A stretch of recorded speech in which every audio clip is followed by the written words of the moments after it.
Everything I spit rare, we sound in that great area podcast. They talk about hip hop all the way in the UK, so they gon' get props. Ooh, let me catch it once again. Every time I'm spitting, I be making people. So we discussed what makes a great rapper. Should we talk about what makes a great album? Should we do that? For the people? Yeah, we should. Do it for the people. Okay. So when I was thinking about how to structure this episode, I thought it'd be good to do it in kind of categories about, separate different aspects to an album. And the first thing I thought of was sequencing. There's obviously different things you can talk about within that. So the importance of sequencing an album. So I would say one of the key things that I look for in a great album is a proper intro. But what's the proper intro? What do you class as a proper intro? Because for me, I feel like it varies. Like, I'm not saying a proper intro needs to be, like how Gets's was, or like how Meek Mill does his. A proper intro can just be a nice song that flows into the rest of the album. It doesn't have to be like, oh, bring the energy up, get me gas type thing. No, I feel like the intro's got to show what's in store for the album. 100%, yeah. You got to get a little taste of what the album's going to bring from the intro. That's what makes a great intro to me. Yeah. I think it can vary in terms of the energy or the tone and whatnot, but I just think it's got to set the tone of the album, of what you're talking about within that album. So you could, and I was thinking about this actually as well. In recent times, we've actually been blessed with really good intros, but different types of intros as well. So if you think about, obviously, Gets with, what's it called? Fine Wine into Mozambique, but then you had like 45 Smoke with Slow Tie. Great intro. 95 fantastic. South from Cole. Even last year, if I think about the way Alfredo started, quite cinematic. Run the Jewels with that sort of back-to-back with those first two tracks. I feel like people know, though. People know that the intro is where it's at. Like, it's obviously nowadays, I feel like most people are going on to an album and they'll just click, oh, I like this artist, so I'm going to listen to this artist's song. But previously, people were like, right, because I'm going to start this from track one, I'm going to rock out, do you know what I mean, all the way through. And if the intro is crap, they might give you 2-3 more songs. But realistically, if the intro is hard, it will carry you further. Yeah. And what are some of our favourite intros then? I was literally just listening to one of my favorite intros in the last 5 years. Pretty Girls Like Trap Music by 2 Chainz. The intro on that is hard. Well, that's a bit different. Okay. Yeah, I was trying to be different, man. I'm trying to not be, you know what I mean? Trying to make the listeners go expand their music taste. Go listen to 2 Chainz. I mean, one of my favorite intros, I'm not going to lie, it's just classic. It has to still be Shrine, because the feels that gave me, man, I still remember where I was. That intro for me is just, I don't know. That's vibey, that's different levels, man. That took me to a different place I didn't even know it existed. So. Yeah, nah, that's true. One thing about an intro is it can't just be like, oh, straight like trap hard drill beat, unless that's all what the album's gonna be. But like with Shrine, it's a slow build. It comes in with that, yeah, exactly. That weird, ooh, I'm hot, that thing. Yeah, and that weird swirly transports you to that world. Exactly, it just gave me goosebumps, man. And it just was like, oh, what's to come next, man? That intro is just something else, man. Because it's the first impression as well. The intro, it's got to give you a good first impression. If it is a crap intro, you're not, like Sam said, you're only realistically going to last for about 2 or 3 tracks. And if those tracks are not good, you might sack off the album. It has to give you a good impression, because that's what going to carry you through. Yeah. One of the points I had was like, the album should have like a string of good songs to start it, because I feel like your first impression is still getting built on the album. It's like 3 tracks in. So if the first 3-4 tracks really go in, you'll remember that album and go back to it to play the album. If it's like you have to work to like the album and it's later on all the best tracks come, it's kind of like, do you ever get there, for starters? And also, when you go back to the album, are you just going to listen to your favorite string at the end? That's the thing. If I'm going for an album first listen and going, oh, I want to put this on that playlist, or this feels like that playlist, then I know I'm not really into the album. I'm just into like certain songs. But with the intro, if the intro starts out strong and the outro is good, then I'm like, oh, you know what? Well, not even if the outro is good. If the intro starts out strong and I'm in for the first 3-4 tracks, I'm like, this is, you know what I mean? I'll listen to this album again. This is the thing about the outro, though. If the outro is banging, you'll want to just start again from the beginning and like replay the thing. How did you get to that end point? Like, this isn't hip hop, but like Phoebe Bridgers' album ends so crazy, the one that she dropped, Punisher, that it's like, what did I just go through to get to that final point there? I need to start right from the top again and go back on that journey. I get that a lot with Subtract albums, or as you spell it, SBTRKT. His albums go on this weird kind of, they start off in this weird place and they end in this weird place. So you want to kind of go back on that journey again. And it's definitely all about, it's about having lows and highs though, because what the next kind of thing is pacing. I don't really know, like pacing is something that's hard to describe, isn't it? Because it's not always about, like, oh, up, down, up, down, up, down. Some albums just go on this straight trajectory where at the end you're just amped up. You're just ready to go smash some shit. And then other albums, it's kind of like you feel like you were brought up or brought down. And other albums just keep you coasting on one level. Yeah. It can always vary. There's no sort of rule book. I mean, going back to Good Kid, Mad City, if you think about what Kieran was saying about the sort of first few tracks, you get on that first one, you get this kind of quite mellow but vivid story, brings you into the world. The second track is more of the upbeat, almost like pop type record in a way, the catchy hook. And then after that, you get the straight rap banger. Do you know what I mean? That's 3 different tracks there, but they work. Do you get what I mean? They don't have to sound the exact same. They don't have to necessarily, I mean, they do transition well because of the skits and whatnot, but you get 3 different flavors already and you're in it. Do you know what I mean? By Backseat Freestyle, you are in that album straight away. That's true. But you're not, you know what it is? It's not like you're shocked by anything else that comes in that album as well. It's more so, it's like, oh, I've kind of been on this small mini journey. By the time you get to like Poetic Justice, Good Kid, Mad City, it's like nothing in there is like, oh, this is a bit too energetic or this is a bit too mellow. It's like you've had all those vibes in the first 4 tracks. So it's like anything that comes is like, I'm expecting to hear that type of stuff. Whereas with like Damn was all over the place for me in terms of, like, if you want to talk about pacing. Like, it was a very odd thing. Yeah. It started out really, really high energy. And then by the end, or by the middle, it became a little bit more chill with loyalty and stuff like that. But then Humble flew in, but then it went into Love. I was like, this album is a bit all over the place. Then it ended pretty chill. Going back to like intros and outros, and especially outros, Damn is one of those ones where you can just kind of replay it straight away, though. Isn't there that thing where you meant to play it backwards and forwards? Front, top. Yeah. That's the album. Yeah, you can play it backwards. So that's an easy one to just, when it ends, you're like, oh, I can just do that again. But and I know I'm kind of skipping forward because we're going to talk about the aesthetics and things, but there's at least 2 songs on that album that just look like the cover art. Like the feeling of that song just looks like his face, just looking fucking just. I don't know, like just unimpressed, depressed, and unimpressed. Yeah. I was, when I first saw the cover for Damn, I was worried about Kendrick. I was like, I don't know what's happened. That was artistic though. That gave me Blonde vibes. Mm-hmm. Just go out in front of a wall. We got to get to those covers. Definitely got to get to covers. But pacing for me is key though, because if you on the sort of other end of the spectrum, if you have like 3 or 4 tracks which are really mellow or in the same key, sometimes it can make the album a bit of a slug. You've got to kind of have a little bit of. If you think about all the great albums, minor key songs, right? You need them to come in. It can't all be major all the time. All this like happy pop kind of stuff. Exactly. Yeah. So it can all be mellow. Like I was listening to Portishead, their first album earlier on, and that whole thing is very, very mellow. But as you say, kind of goes between major and minor.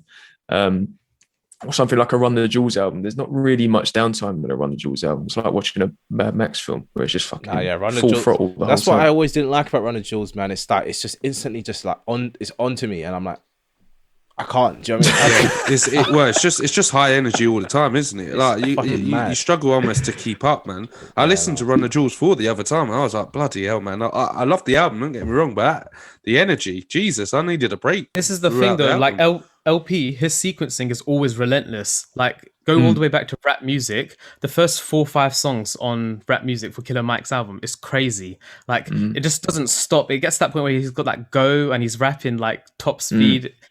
it's mad. He does that every single album as well. Yeah. And I know me and you have spoken about this, Kieran, and it's been documented what they were trying to go for with rap music. But Ice Cube reminds me of that as well, the early albums where he had the Bomb Squad production, and it's just so in your face for pretty much the whole album. Fuck off. But MWA had that with Straight Outta Compton too. It was all the way back then. But that's the thing though. They're giving you that same consistent energy, and sometimes you gotta just respect like the effort it takes to be on that energy for a whole album. Because some people like to be like, oh, you know, take a break here, do this, I'll try something different here. It's like, no, man. Let me let me hit you with some magic. And that's where transitions are key for me as well. Is so one of my favorite albums of all time is Marvin Gaye's What's Going On, and that has arguably the best transitions ever. Like the way that tracks flow into one another, tracks that sound quite similar, they always almost come in like couples to me. The songs in that album, but the way the music it's just one long song almost, and it just sounds so perfect.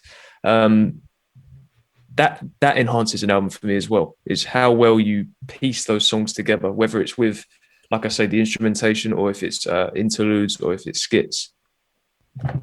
Especially in hip hop. Yeah, I was gonna say skits can either take me in or out of an album. Like one person that I feel like really did really well with skits was MF Doom.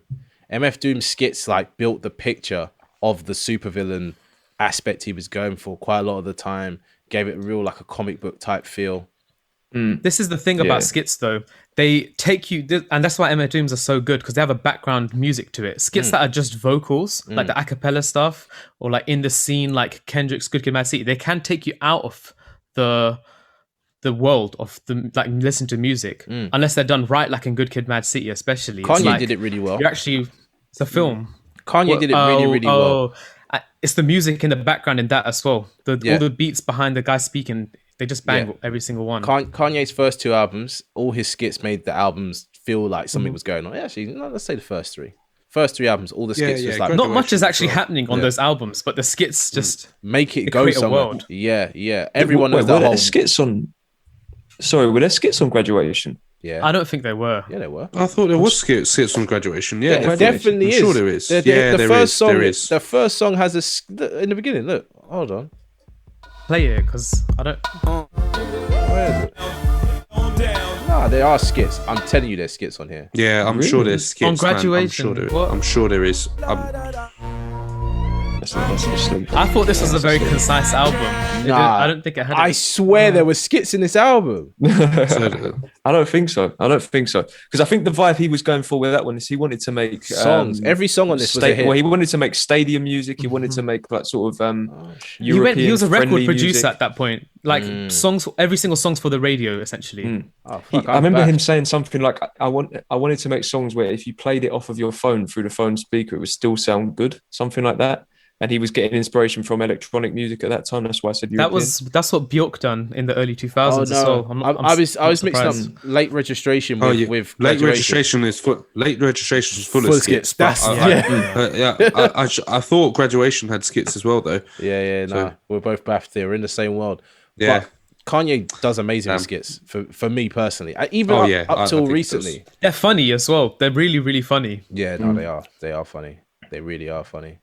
Yeah, College Dropout. Yeah, because they have to be funny. Because let's get one thing straight as well. Like skits where it's like set skits just need to be cut out full stop because no one wants to be hearing that, man. They need to be removed from those classic albums because it kills the vibe. Yeah.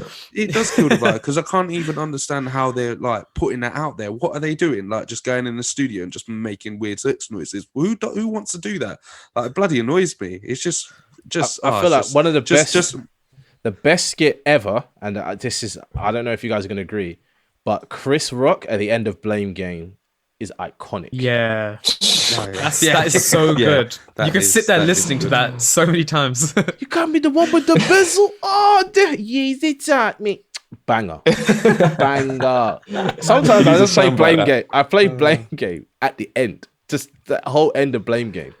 Thingy, Tony Tone, that ASAP Rocky track, it has such a funny skit like in between the two verses. I don't know if anyone remembers it, but like this lady just goes off on one, like, what the hell are you actually talking about? This is like, this is wrong kind of thing. And he's just chatting back to it. It's so funny though. Yeah. His vowel on that song. Drake's never been a really good skit person up until recently, though. He's recently started chopping in like little like yardie vocals and like people from Toronto talking. It works, but it doesn't feel genuine half the time, if that makes sense. Yeah, I mean, I didn't even have Drake in mind for skits, so I think that says it really. Not to like, disrespect him, but Drake is a sequencing king, though. Like, since we're talking about sequencing, like every single album has that sequencing that just flows, and you always feel like, okay, this is well managed, except Care Package and Dark Lane demo tapes. Ignore those two. Because I feel like those aren't real that things, was though. more That's just, exactly they're not the real Yeah. albums, but like the albums themselves, the sequencing on them is always so well thought. Like, how am I gonna take them on this journey of them like falling in love with me kind of thing every single time? Definitely. I get what you mean. The only thing I would say, and it kind of falls into the last aspect of sequencing that I was thinking of, which is the duration of an album, is that with Drake's projects, I maybe exaggerating here, but the only one I can think of where I felt like it was very refined and concise was Nothing Was the Same. Yeah. I found the majority of his projects to just be too long and that there was a bit of filler on there. So, and I think maybe duration is a really relevant thing now with the way albums, the way albums are made, whether it be either like you get half an hour albums these days where songs are like barely 3 minutes long, or you get, 30 tracks in an album in order to get the streaming numbers up. Yeah. So how important do you lot think the duration of an album is? It's important. I think It's gonna now be it's great. more It is. important. Yeah. It It went is through a important. phase of being like long albums, and I remember in hip hop it was like if you made that 22 track album with all those hits like Grand Champ and that DMX time, it was like that is a sick album. Look how many songs there are, so many hits to choose from, kind of thing. But like, look how More Life got received. Do you know what I mean? It's not relevant anymore. But it's so long. The thing is with Drake, all his projects are over an hour, like every single one, apart from like the one with Future, but that doesn't count. All over an hour, but like his median kind of time is like 1 hour and a half, 1 hour 20 minutes. That is a very long time. That is long. Man. That's a long what I time mean. by It's anyone's just standards. Because the thing is, you get bored after a while. Well, no, I mean Drake's content has been great, but the thing is, I think if you're going over an hour, I've always said with the tracks as well. Like 12, anything over 12 tracks, you're gonna have to come in hard. Like you're gonna have to do something special. I don't mind the duration being that long. So if you're going over an hour, I don't mind it as such, but the content has to hit you, because you're gonna find a lull, and you're gonna want to still be engaged, because you're gonna find yourself like just dozing off otherwise. And I found that with some albums, they just go on, and then you just think, why am I still here? Well, for contrast, It's really rare to have an album with like 20 tracks or more. Yeah. That every single song is like top Oh, notch. yeah. well, for 10 out of 10. contrast, J. Cole's album, The Off Season, is just about 40 minutes long, but it feels like a good enough length. I feel like that's the sweet spot, isn't it? 40 minutes, Yep. 50 minutes. Anything more than that, you kind of go a bit like, 50 is a little bit long already, yeah. I feel like 45 is that benchmark where I'm like, is it a long time for me to sit here or not? It depends if there's a really long track in the album, that could be why it's pushed up to 50 minutes. Because like Frank Ocean's albums are all about an hour long. Yeah, I was like Sing literally About just Me about and to say. stuff, yeah. I was literally just about to say that. I did a quick search on Spotify of like two of some of my favorite albums of all time. One of them was Blonde, and that's about an hour, and it doesn't feel like an hour. Not at all. It Because doesn't. the 'cause music, it's the quality is doesn't, just 'cause so it's a high. journey. Exactly. But There then I you go. think about like, another one of my favorites is Is This It by The Strokes, and that's only 35 minutes. Yeah. And that's perfect because of the type of music that they were making with that album. Yeah. But I do think if that was especially double the length, but even if it was another 15, 20 minutes long, maybe it wouldn't be as received as great as it is now. Indie It might artists have been- previously used to have to push to go over 10 tracks though. Like it was all about 10 tracks, 11 maybe, and then that's it. You couldn't do more than that. Like if you look at all the kind of stuff that would come around that time, you're not going to get anything with more than 10, 11 tracks. I guess for me, duration it's really dependent on the quality of the music, I guess. I mean, like I said, you can have an album that sort of stretches an hour, an album that stretches an hour, and there's, like a Blonde or, I mean, how long is To Pimp a Butterfly? That must be close to an hour, right? Yeah, I think so. No, but It's over an hour. that was a journey, though. I don't care. That Again, album was that- just, yeah, that's yeah. the thing. It's a journey. When albums, the quality is good, you don't care how long the duration is. It's just some albums just drag, and you're just thinking, why have you made this album that long? Like, I Skippables can't- on it. Yeah, exactly. I'm trying to think of a good example. I can't think of something off the top of my head actually. An album that's way that's too what- long and drags is always DJ Khaled's albums, and those aren't even Oh, albums. don't. They're just- I don't even they're want to just- talk about those albums. Nah, They have to be Leave that mentioned. out. They are so long. They're Rubbish, so man. long, and I know he knows no one's listening from that top to bottom for sequencing. They're trash. That he just knows that, oh, this song's for those people, that song's for these people. I've got Yeah, my yeah. Drake song and I'm out. That's literally it. He's got a formula. He repeats it. It works every time. But That's what I think Drake does too, to be honest. I think Drake didn't have that's what formula. Drake's been doing since Views, at least, There's no personally. There's no formula there, man. He's just doing Yeah, madness. Like I've got a good example where it was the Game's last album, which shocked me because that's an hour and a half, and I thought, oh my goodness me, because he's got how many tracks on it? Yeah, 25 tracks on that album. I'm thinking, oh man, you're going way too long. But he surprised me. That album actually wasn't that much of a drag, but it just goes to show you that perception. I saw 25 tracks straight away, hour and a half. I'm like, oh, what have you done? This is the man? thing This about that gonna one. be It's like- sequencing, right? It Yeah, takes you it on a is. journey, Yes, and it's like you don't want to stop exactly. because it keeps bringing you back up and down. Precisely. It's nice, Yeah. all the way to the Yeah. end.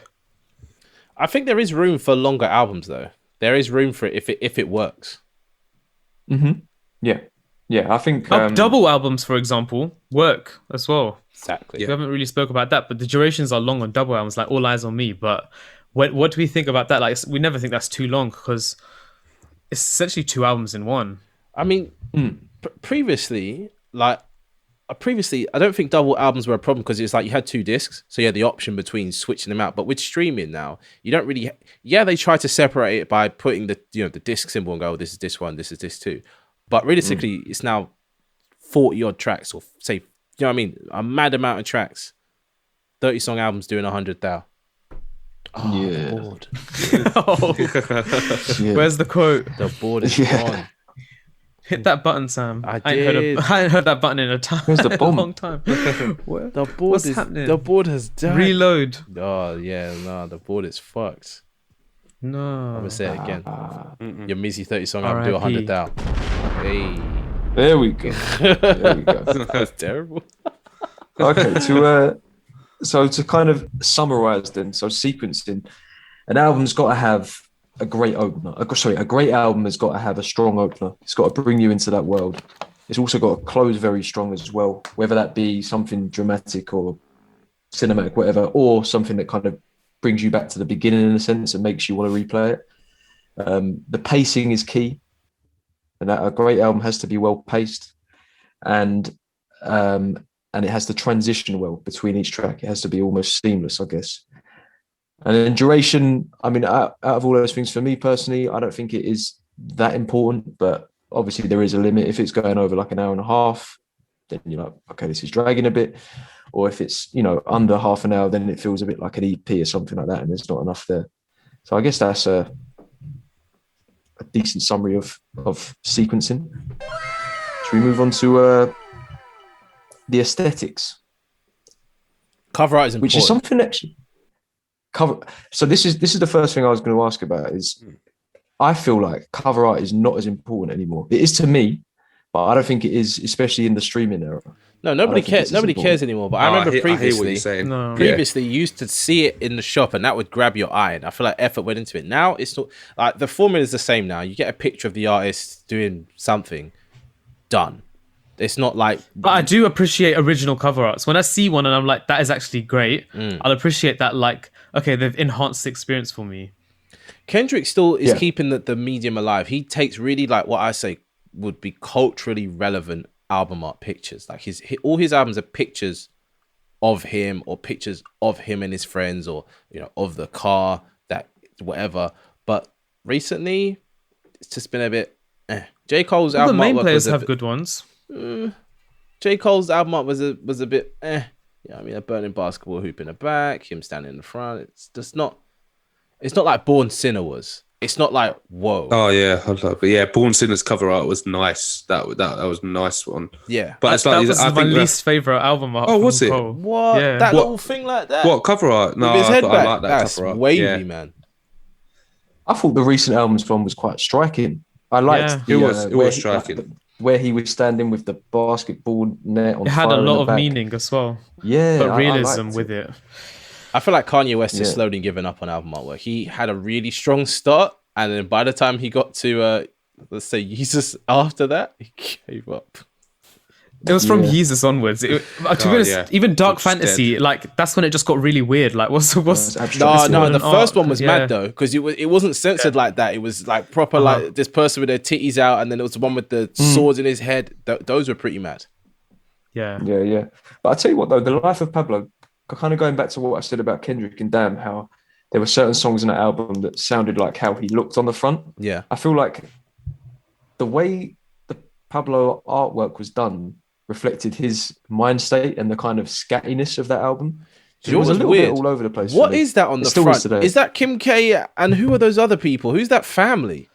I don't know, man. That family, yeah, I know. It's the craziest artwork. I was like, is that Kim K? It must be. I'd hope so. But the family, I was like, I don't think that I was even caring about the artwork then. I was more so caring about the fact. Listen to his. Go on. Sorry, go on. I was gonna say he changed the album so many times. I cared more about hearing it before he kept changing it in them times than what the artwork even fucking looked like. Yeah. I was just saying, like, when you listen to the rants he was going on, you know, the streams of consciousness and all that, what he was doing, whatever he called them on his tour, and then you look at that album artwork, you're like, it was actually perfect for whatever he was going through at that time. Yeah, he was going through a lot. But he's come out the other side now, ish, I think. It was his birthday the other day as well. Shout out to him. So you don't think, though, that, like, I feel like an artist, if they drop like a crap artwork, like I've listened to Lana Del Rey's music quite a lot recently, but then her new 2 singles have the worst artwork I've ever seen. Like, just pre the profile, they're just, it looks like an 11-year-old made it. I'm about to say, like, literally, I listened to it the other day. Trash. I listened to it. What is this? And it's like, it's made me lose like respect for her a little bit. I'm just like, who in your team green lighted this? I mean, you're not lying, man. A cover art, it's just, it makes a lot. It's like, if I it's like Benny's cover unprofessional, arts. Yeah. Allow it. Yeah. I like Benny's cover art because I like how he's that, obviously the Scarface. He's built an aesthetic though, crossing out the eyes. I love it. It's the way you sell your brand. Like if you don't put your brand on there, what are you doing? Danny Brown does really well as well with album artwork. The album artwork for 30, amazing. Again, striking. That's the thing. But I guess for me personally, I'm a big fan of cover art, and it can enhance it for me. Like when I saw, So I think back to like the times where people would buy records, or they go to record shops, they look through and they kind of buy albums based on what the cover art looked like. Yeah, and we had a kind of period in our lives where you could go buy CDs. You went into HMV or Virgin, and did you remember the things you get on the wall with a CD player, and you pop the CD in, and you put the headphones on, and you listen for a bit, do that. But then, you know, LimeWire and iTunes and streaming and all that. But I recently, a couple of years ago, got to do that again for like probably the last time ever when JME dropped his album. Because it wasn't on streaming for a while; it was just physical. You had to go buy it, And I had to I got on a bus. I went up into the town, picked up the CD, and I was looking at the artwork the whole way home. I'm looking at the CD, I'm reading the booklet. And you're like, what the hell does this sound like? Yeah, exactly. But it created more of an anticipation. So when I played it for the first time, I was really in the zone, because I was like, for half an hour, 45 minutes, reading this booklet, looking at the cover art. And there's not that much to it, but again, it's just like him in black and white, I think. His face, nothing really going on, but a really sort of striking image again. And I missed that, because it's very easy with our phones like nowadays. You just pop the album on, and then I don't know. This links to one of the other points in aesthetics. Sorry, what was that? No, I was just saying, like, it's very easy to you click on the album you want to play, and then you just move on. You know what I mean? You just go to the next app on your phone. Yeah, I feel like selling the visual works with, like, when you see a music video before an album drop as well. So like when J. Cole released. Wait, no, he didn't do pre-releases. No, he didn't. I'm trying to think of what was a recent, like Lil Sims ones, for example, when she released Introvert and Women. Or is it called Women, right? Yeah, I think so. Women, yeah. That was mad. Like, I feel like I'm in for a great experience after seeing those two. Yeah, it does. No, does build an aesthetic, and I feel like, that's what this section is called, aesthetics. That's the whole thing. If you release a video, you know, whatever you show first of the album is gonna be giving off certain impressions. So is it one of those things where you decide to start being more like how your album is now. So, for example, Little Sims, with that performance she did, that live performance she did the other day, she's in the whole 70s, 80s get up. Do you know what I mean? She's giving off those vibes. And it's really, really kind of like, it's building up an expectation in our head of, okay, maybe this won't sound 70s, but it's going to feel somehow like that era. Yep. This A good example. Yeah, sorry, I was going to say go a good ahead. example of that. Good example of that is The Weeknd with After Hours. He sold he sold what it was going to be like. That visual of him with like that sort of like horror sort of face and evil sort of face and blood like dripping on the side of the face. With every single performance that he did, he sold that image, and that's what you got before going into the album, and you got that sense from the album. So I think he sold it perfectly. I do like his cover art for that album and how the videos went and how his performances went and how he stayed in character to relate to the cover art, and the whole sort of theme of the album worked perfectly. Like his whole rollout for that album was phenomenal, really. That's why like he's done Childish so Gambino, though. Childish Gambino's done it Yeah. twice. Ooh. He did it for because of the internet. He had that kind of weird like rich boy whatever character. But for the Awaken My Love thing, that whole shirtless, you know what I mean, oiled up 70s man vibe, I was feeling that one. I ain't gonna lie. And it went beyond the album as well, because I don't know if you noticed, in Atlanta, there's the episode where they go to some couple's house, and the husband is a white guy, but he's like obsessed with African culture, but to the point where it's just cringe. Yeah. And in the background is the cover art for Awaken My Love. Oh, And okay. I can't remember whether it came out before or after, but it's like little Easter eggs like that. He's so meticulous with his aesthetics, I guess, and his whole marketing with things. He's created a love world that he lives in, basically, where Yeah, he's this thing, this character. Igor did it, not Igor. Tyler the Creator did it as well with Igor. Like it's becoming more common now that people are comfortable playing these characters or you know, dressing themselves up for the album and getting in that mode. But sometimes it comes off a bit shit. Also, linking to videos is like video albums as well. It's quite an interesting, like I'm not saying it's an essential thing, but I feel like it can totally enhance the experience to create something new. Like Beyonce's like Lemonade. Lemonade. If anyone's seen that, it's crazy. What it does is it elevates the album so much that when you listen to it, you see exactly what she went through to make all of those songs and stuff. Like, But a lot just of artists telling have a done story. that. A lot of artists have done that previously. Like Prince did it, Michael Jackson did it. It was always like you had an album, but then you also did like a small, well, not a small movie, like a full movie where the songs would be cut in there. Do you know what I mean? Or there'll be little transition scenes. Like even up until some of Michael Jackson's most, I say recent releases, but his last few releases, the music videos were a film. Like there was full scenes and, you know, That's dance true. breaks. Like, I think Martin Scorsese directed Smooth Criminal or something like that. Really? Yeah, like Oh. he's definitely directed something for Michael Jackson. Yeah, it was a really crazy mad. video. It's like taking Michael Jackson always adopted a character. It wasn't always an obvious character, but it's always like, you know, he's not like that every day, you know. But I feel like now previously people weren't comfortable playing a character, but now they are kind of like, oh no, it's nice to have like a little concept and a theme, and I guess they think as well in their head like, oh, the merch, the this, the whatever. Yeah, definitely. And what about album titles? How important do you lot think those are?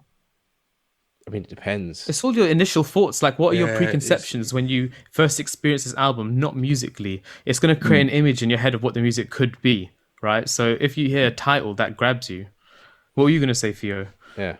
No, it's interesting, isn't it? I don't know, because I think a good title could grab you straight away. But your point was very valid. I'm kind of sitting on the fence, really. There is, I mean, some of the great albums that I think of will catch you straight away. Like, for example, going back to Kendrick, To Pimp a Butterfly. I was gravitated because I was thinking, To Pimp a Butterfly, never heard that before. What's he going to talk about? What's he going to do? But then you got other albums like, I don't know, even though Game's Born to Rap, I like the album, but it's a boring title. At first I was like, oh, this is your last album and you're just going to name it Born to Rap. Yeah. What kind of a title is that? And it's just, I don't know. But then the album was actually enjoyed it. So I don't know, really. Mac Miller had some really interesting album titles. All his album titles made you go, what? What's Blue Slide Park? What do you mean watching movies with the sound off? Like, it's just, I don't know. For me, titles have never really been that much of a big deal because it's more about the artist and whatever. But sometimes an album title can be like make you question like what Theo said. Like, what are you going to speak about? That title doesn't make any sense to me. I was just going to say another thing that I think can maybe not so much enhance an album, but enhance the title is when it's stylized in a certain way. And I know we're talking about Kendrick a lot, but if you think about the major debut, Good Kid, Mad City, a lot of people are wondering why does he put the dots in between Mad and why the A's are different, why they're a different case, and what does Mad stand for? And then like Theo said, to pimp a butterfly, I'd never seen the words pimp and butterfly in the same sentence before, so I was like, what does this mean? And then damn, just bold capitals, you're like, oh shit, okay, it immediately draws you in like that. He's got it on lock when it comes to album. This is the thing about album titles, like you can actually use them as a tool. Like Drake's album titles, they started so well, like thank me later. Yeah. Then later. Take Care, Nothing Was the Same. If you're reading this, it's too late. Yeah. Like it's just like it feels like he's having a conversation with you when you just read the titles. Yeah. You're Definitely. right. And So Far Gone even before that. Oh yeah, exactly. Yeah. But I think it's the thing is with an album title, you're trying to make a statement in a very short amount of, because you don't want it to be too long. You don't want it to be like the mysterious adventures of Zoe. It's got to be like 4 words. You know what I mean? 4 words max, 5 at a push, or 3. 3 is the sweet spot, and that's if you take out connective words or starting words like the or if. But sometimes a good 1-word title. Chef's kiss. If it's hard to remember, you're not going to remember the album that well. Exactly. Yeah. Exactly. And it also leads you to go like, oh, so and so's new album, this, and you won't really go like, be able to search it or tell people about it properly with the same energy. Yeah. And what about song titles? J. Cole really has messed it up recently with what he did. Well, And Travis that did brings. There's one thing with that with song titles, because obviously in a lot of song titles you do get the features, so you know what's coming if you look at the track list before. But something that's been done a few times now in recent years, Vince Staples did it with his album Big Fish Theory, is having hidden features. That definitely enhances an album for me. I know I'm kind of steering off of a song title, but that can. I remember when I first heard Yeah Right and Kendrick came in, I'd lost my mind. I couldn't believe it. It's because you don't know. I had no idea. Yeah. But that element of surprise is amazing. That's why, to be honest with you, I don't know why more artists don't do that, because it's amazing. That feeling that you get when a feature comes in, you're not expecting it, and it's one of your favorite artists that comes in, or they just lay out an unbelievable verse. It gives you that feeling. It's just incredible. Or like on Eagle, where like the features blend into the album so much you don't know when it's Tyler or the feature. Yeah. And like there's a few other artists like that, but Eagle was the recent one where that happened. I literally don't even know who's featured on that album, to be honest. I get surprised when I see like, oh, Solange is on this track and stuff like that.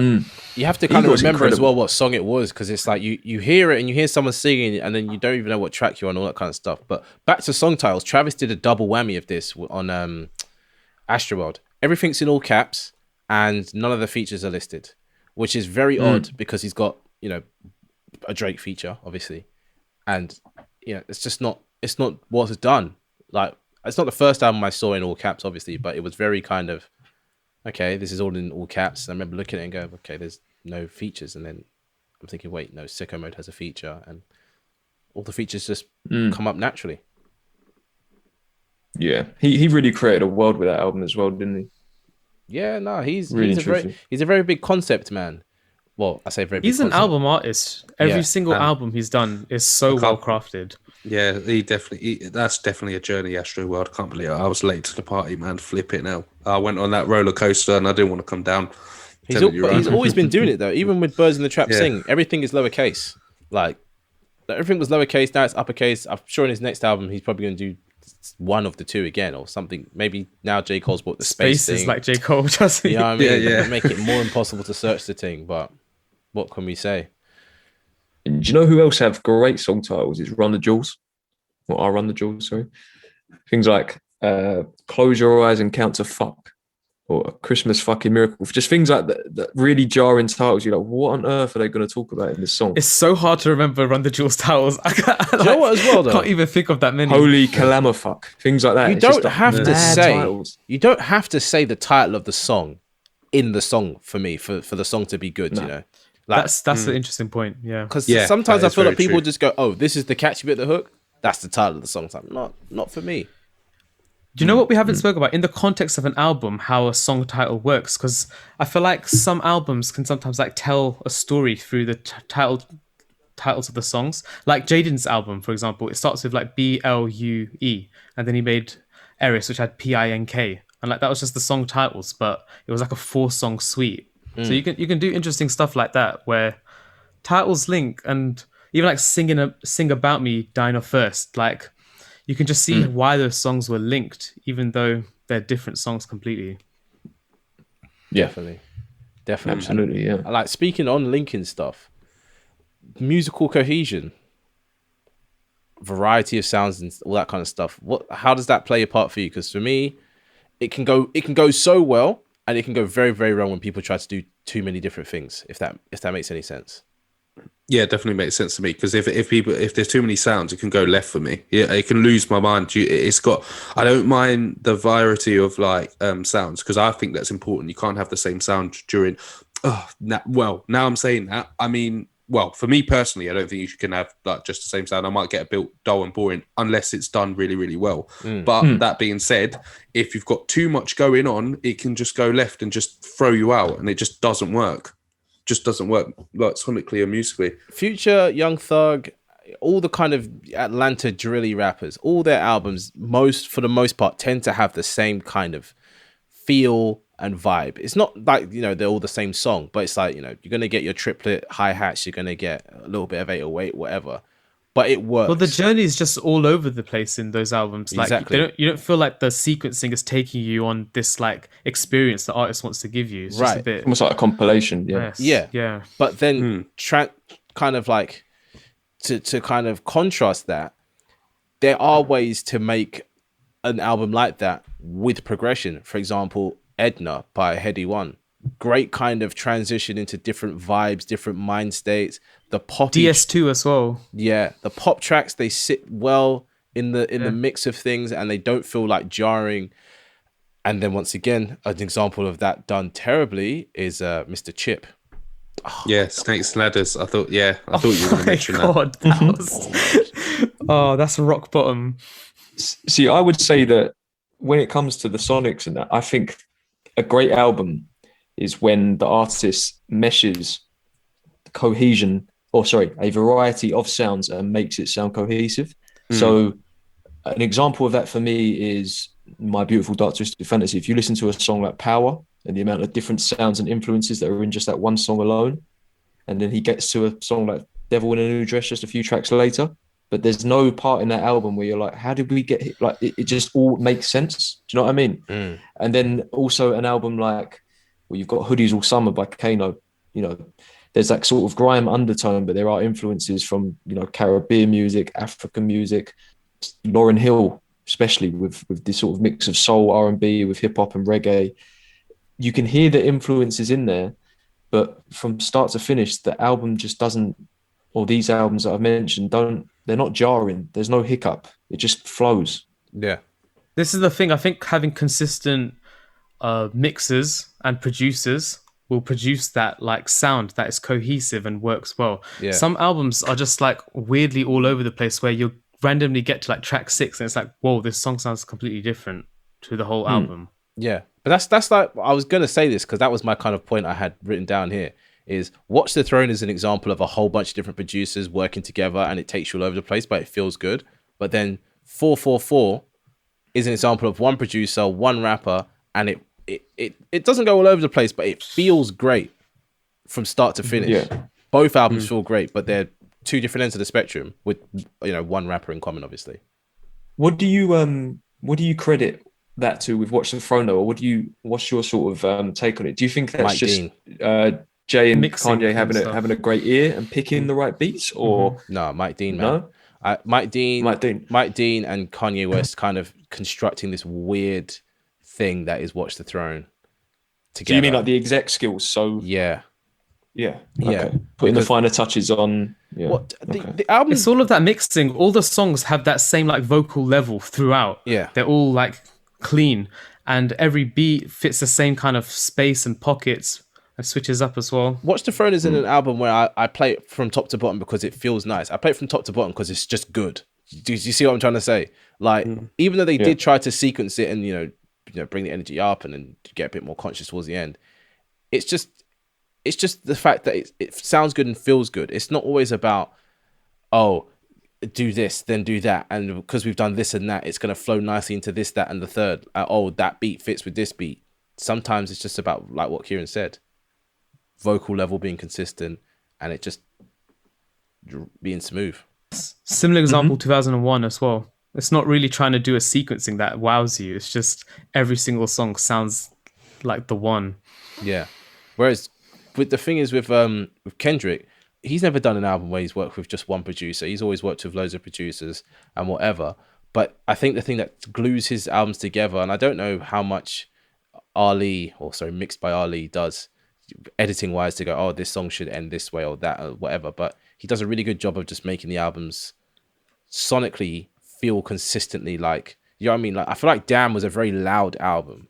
It was very loud. There was a lot of shouting. Yeah, big time. But it didn't feel like I had to be like changing the volume up and down, changing the volume up and down. It was just a loud album. It was just a very kind of punchy album. Kid Capri, wasn't it, on the skits?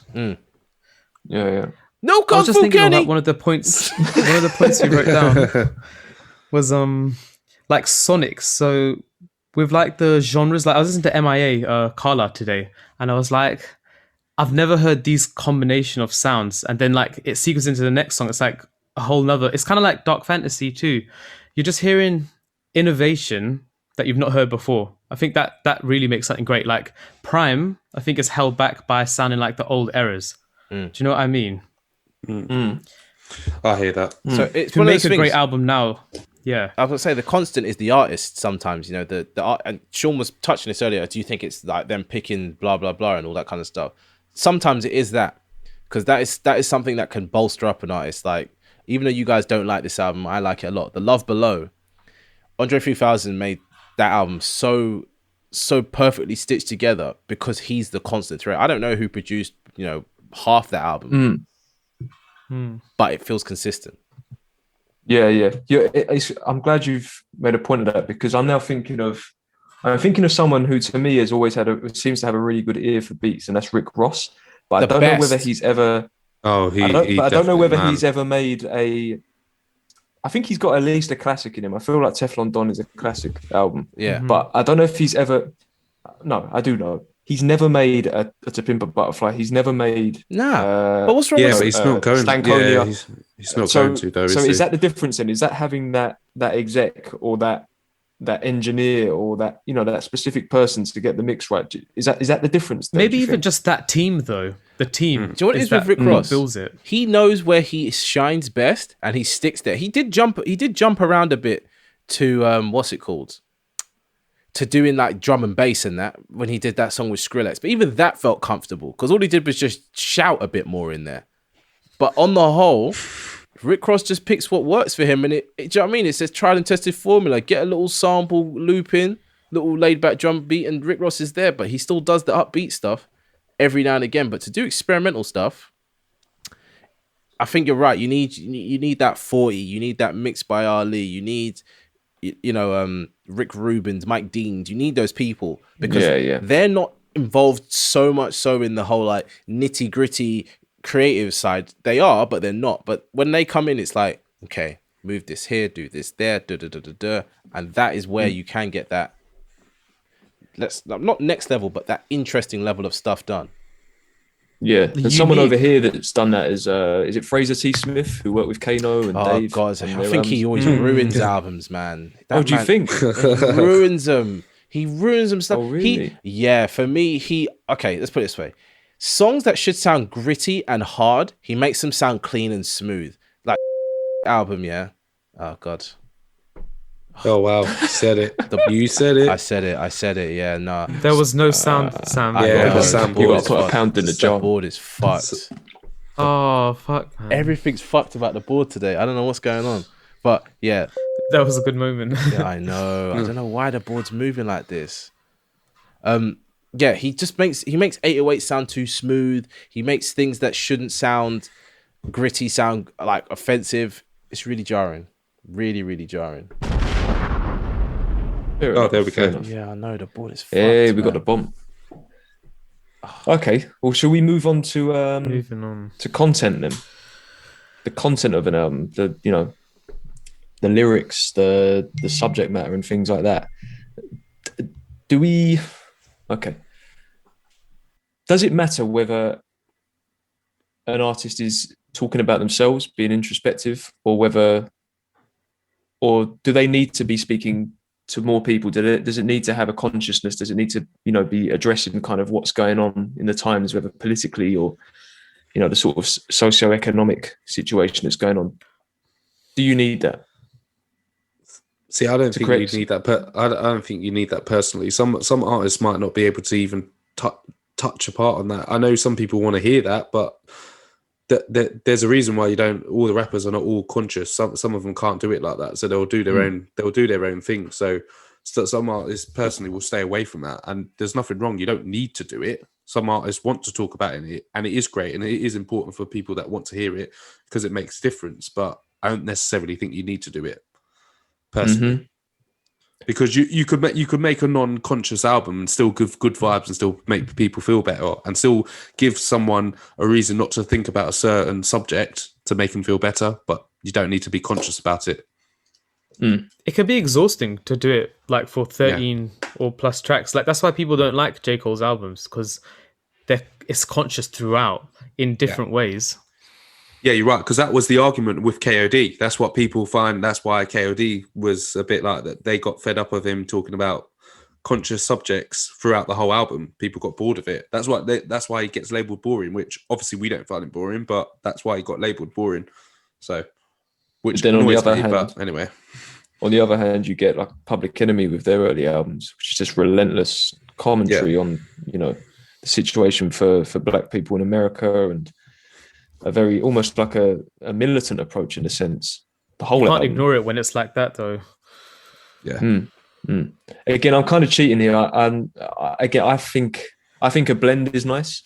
I think I know it's not an album that's stood the test of time with you all, but if you think about Dizzy's Boy in the Corner, how he was talking about himself and his environment and his situation, but he was actually kind of commenting on what was really going on at that time, and it was incredibly relatable for a lot of people. So it was kind of like that blend of the two. I don't know how I don't actually think he was that conscious in doing that. I think he was just a young kid talking about himself, making the music that he knew how to make. But it just had this, especially when you listen back now, you think about what London was like, what the country was like at that time, and it's a good reflection. But then I guess like an album like Blonde by Frank Ocean, which is really autobiographical, but like in quite a coded and cryptic way. He's not really telling explicit stories. It's almost just like random thoughts in his head. And I don't really think there's any sort of, unless I'm wrong, any sort of social commentary on that album at all, and it's flawless. This links to if it's easily digestible or complex, though, right? Yeah, I feel like definitely. Dizzy's is very easy to understand. It's so straightforward. Yeah. And Blonde, it's like there's that mystique to it because it's complex. You're not just listening to the surface of something, and I think that's why the dissect on it's great, because it really like takes you into his mind. That's why I like Lemonade's movie too, because I know that album's complex when you listen to it, but when you watch the movie, you understand what's happening in it. The thing is, though, I definitely agree. Sometimes with a complex album, as much as it can be the lyrical content's deep or the samples are speaking to the this and the that, it still has to sound good, or else everyone would be out here listening to battle rappers who go, put that minute, like no one wants to hear that. To be honest, like no one wants to hear an album that's difficult to enjoy. And with Lemonade, as much as it's a deep album and she's talking about her relationship issue and all that kind of stuff, it sounds good and it works. It's got bangers on it. Yeah, for sure. But then I quite like my favorite albums are quite different in that sense. On one hand, I like albums that just you get them straight away, they hit. And I guess when I was younger, that's the kind of album I preferred, because you're younger, you don't understand things as much. It's the more in your face, easily digestible things that you're attracted to. But then, like, again, I'm going back to it, Blonde. That album has consistently got better for me because of how complex it is, because I'm always finding new things when I'm listening to it. I'm understanding songs in a different way. I'm interpreting songs in a different way. I'm just listening to Nights. I'm not even gonna lie. That's all I fucking listen to on that album. that eternal classic. That change on it is a madness. I love all the videos you get on YouTube as well, where like it's they're saying like when the drop happens, and then you've got like, I don't know. Do you remember the cartoon Arthur? Yeah. He puts the headphones on and goes into a different one. Yeah, just drifts off into like the kind of day. That off on a tangent. There's another one where someone's floating off into the sky. Have you seen that? Yeah. People say when not Kid Cudi. Oh, what's his name? Playboy Carti's verse comes on in Earthquake. That happens to them. They start just drifting away. Yeah. But there was even, I think there's a video on YouTube about, and they've tried to like scientifically distinguish why that switch up gives you goosebumps, or that specific one, because it builds tension. It builds this weird tension. It's that sound effect that comes, right? And it just like pierces your ear a little bit. It's so tense. Well, actually, no, to start off, right, it starts off really, really nice. And then it gets nicer. And the first time I heard it, I wish I had some kind of camera on me, because I was like, do you know what I mean? My eyes just widen. Because, when you're sitting through an album, you're expecting if something different starts to happen, you don't start going like, oh, what the fuck is this? Turn this off. But if someone hears that just out of, like, if I'm in a car and Nights is playing, people are like, oh, this is a nice song. Then people are like, what the fuck is this? I'm like, trust me. It's gonna get there. And every time people are like, oh, do you know what I mean? This is a beautiful second section. I'm like, see? But I don't know. It's undeniable. I feel like it's kind of it's talking to the lyrical content of the song. That's how relationships feel sometimes. I guess that was like the build up, arguments, and then like peace. I love the juxtaposition though, because after the juxtaposition of that is there's that really jarring sound, and then obviously it's just incredible. The switch up is just so perfect. But then the first line after that is every night fucks every day up. Yeah. But it's like the complete opposite has happened with the music. It's like you've had this really nice first half, and then it's got even better. I've always found that interesting. I'm getting a bit geeky now, so we can move on. That album is just amazing. But in particular, that song should last forever. Like I will keep it on my day-to-day playlist forever, because I just enjoy hearing it. Oh, stand the test of time, and songs are iconic. Definitely. And then how do we feel about concept albums? I need some examples, because I don't think I like concept albums too much. Igor's a concept album. Oh, okay. Yeah, I like that album, but I think sometimes concept albums come off a bit weird to me, and that's why I don't really vibe with them. 808s and Heartbreaks is a concept album. Jesus is as well. 808s is different. Are, to be honest. 808s is different to me, because it's like when I was younger, I didn't have no concept of like. It's the higher levels of thought on the album. In hindsight, it doesn't feel like a concept album, but imagine in that moment when you're hearing the concept of, okay, let's sing a whole album in autotune. I'm a rapper in like the rap industry. That's the concept, and it's revolutionary at that time. This is true. Yeah, this is true, and it birthed a whole generation of people. I was going to say that I feel like my favorite concept albums usually are somewhat sort of semi-autobiographical. So like an Igor, to me, I would imagine there's some truth in that. There's some personal experience and whatnot, but he's just created this character in order to tell his story or, share his experiences. What was the other one I was thinking of? Shit. It's going to come to me. It'll come back. It's gone. Should we edit the fuck out of that? Is that the one? Yeah, you got to keep that in. That is a really good one. Yeah, that's a good sound, but I'm happy with that. But I still haven't remembered what. That's a good one. I was so glad the board worked out. I was thinking, if you don't work, I'm gonna fucking flip you on the ground. But yeah, that was really edit the fuck out of that. That's a good one. I forgot, man. you get what I'm saying? It's like if a concept album is forced, if you're like really, really trying to tell a story or create a character that just isn't you, you can usually tell. But if you sort of dabble within your own experiences and you know, it is somewhat autobiographical. That's it the works mad a thing lot better about in my Igor, opinion. though. It's like, how is it actually based on reality? Because when you see the character, The character it's is so wild ridiculous compared to Tyler. The blonde It's wig mad, thing, the blonde wig character's thing is mad. weird, but the album is amazing. I believe it. What video is it where he's like beating up the thin air? Like, what, do you remember man. what? Oh, video is it? that's at the end of Earthquake.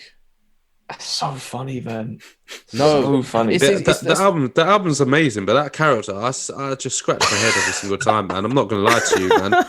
I'm love blown Tyler, away. man. I am blown away by the album. I really am. I didn't know what to expect going in, and I was like, "This is phenomenal." I'm But sad the I didn't get to see character, that live. I'm just like, what?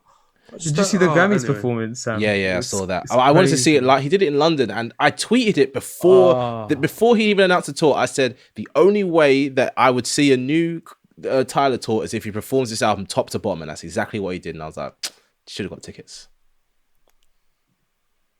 Do you know why that works though? Is because in some ways it is, you know, like you're saying, the character doesn't really make sense. Like at least the sort of the look of the character and the you know the actual production and the makeup of each song is pretty complex. But the general story, the arc, is very relatable to a lot of people. It's, you know, person falls in love with another person, relationship goes bad, break up. Can we still be friends? Do you know, That's like, that's loads in of people so have been many through that. albums. Yeah. Yeah.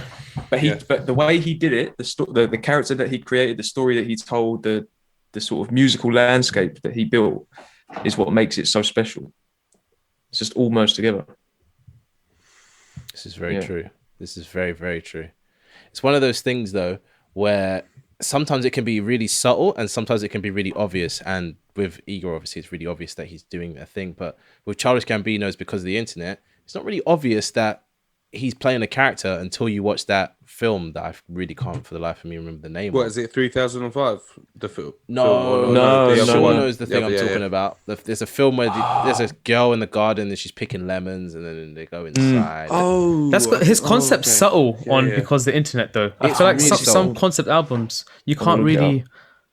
Yeah, you can't tell it's a concept album unless you really start reading the lyrics or something. Well, till then, I didn't have any kind of concept of who he was. Do you know what I mean? Like, I literally saw the album artwork. I was like, that's a very bright color.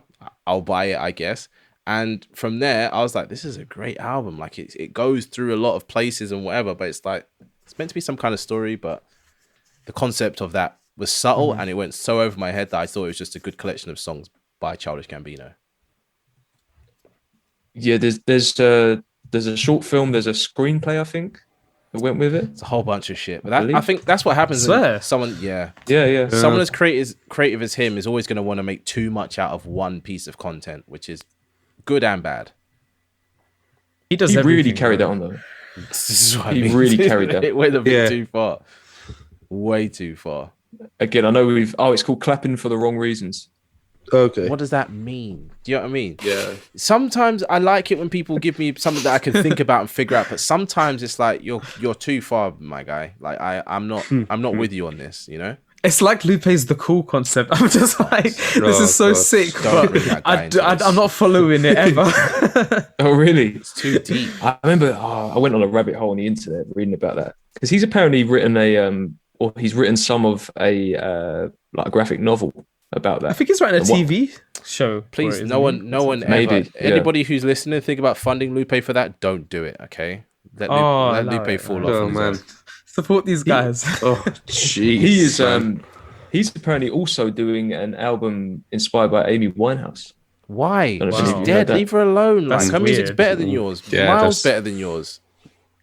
Damn. We'll see. No, there's on I mean, my it's life. not Sean, that much better. There's I don't- no way it's not- that Lupe Fiasco can make an album that's better than anything Amy Winehouse has. There's no way.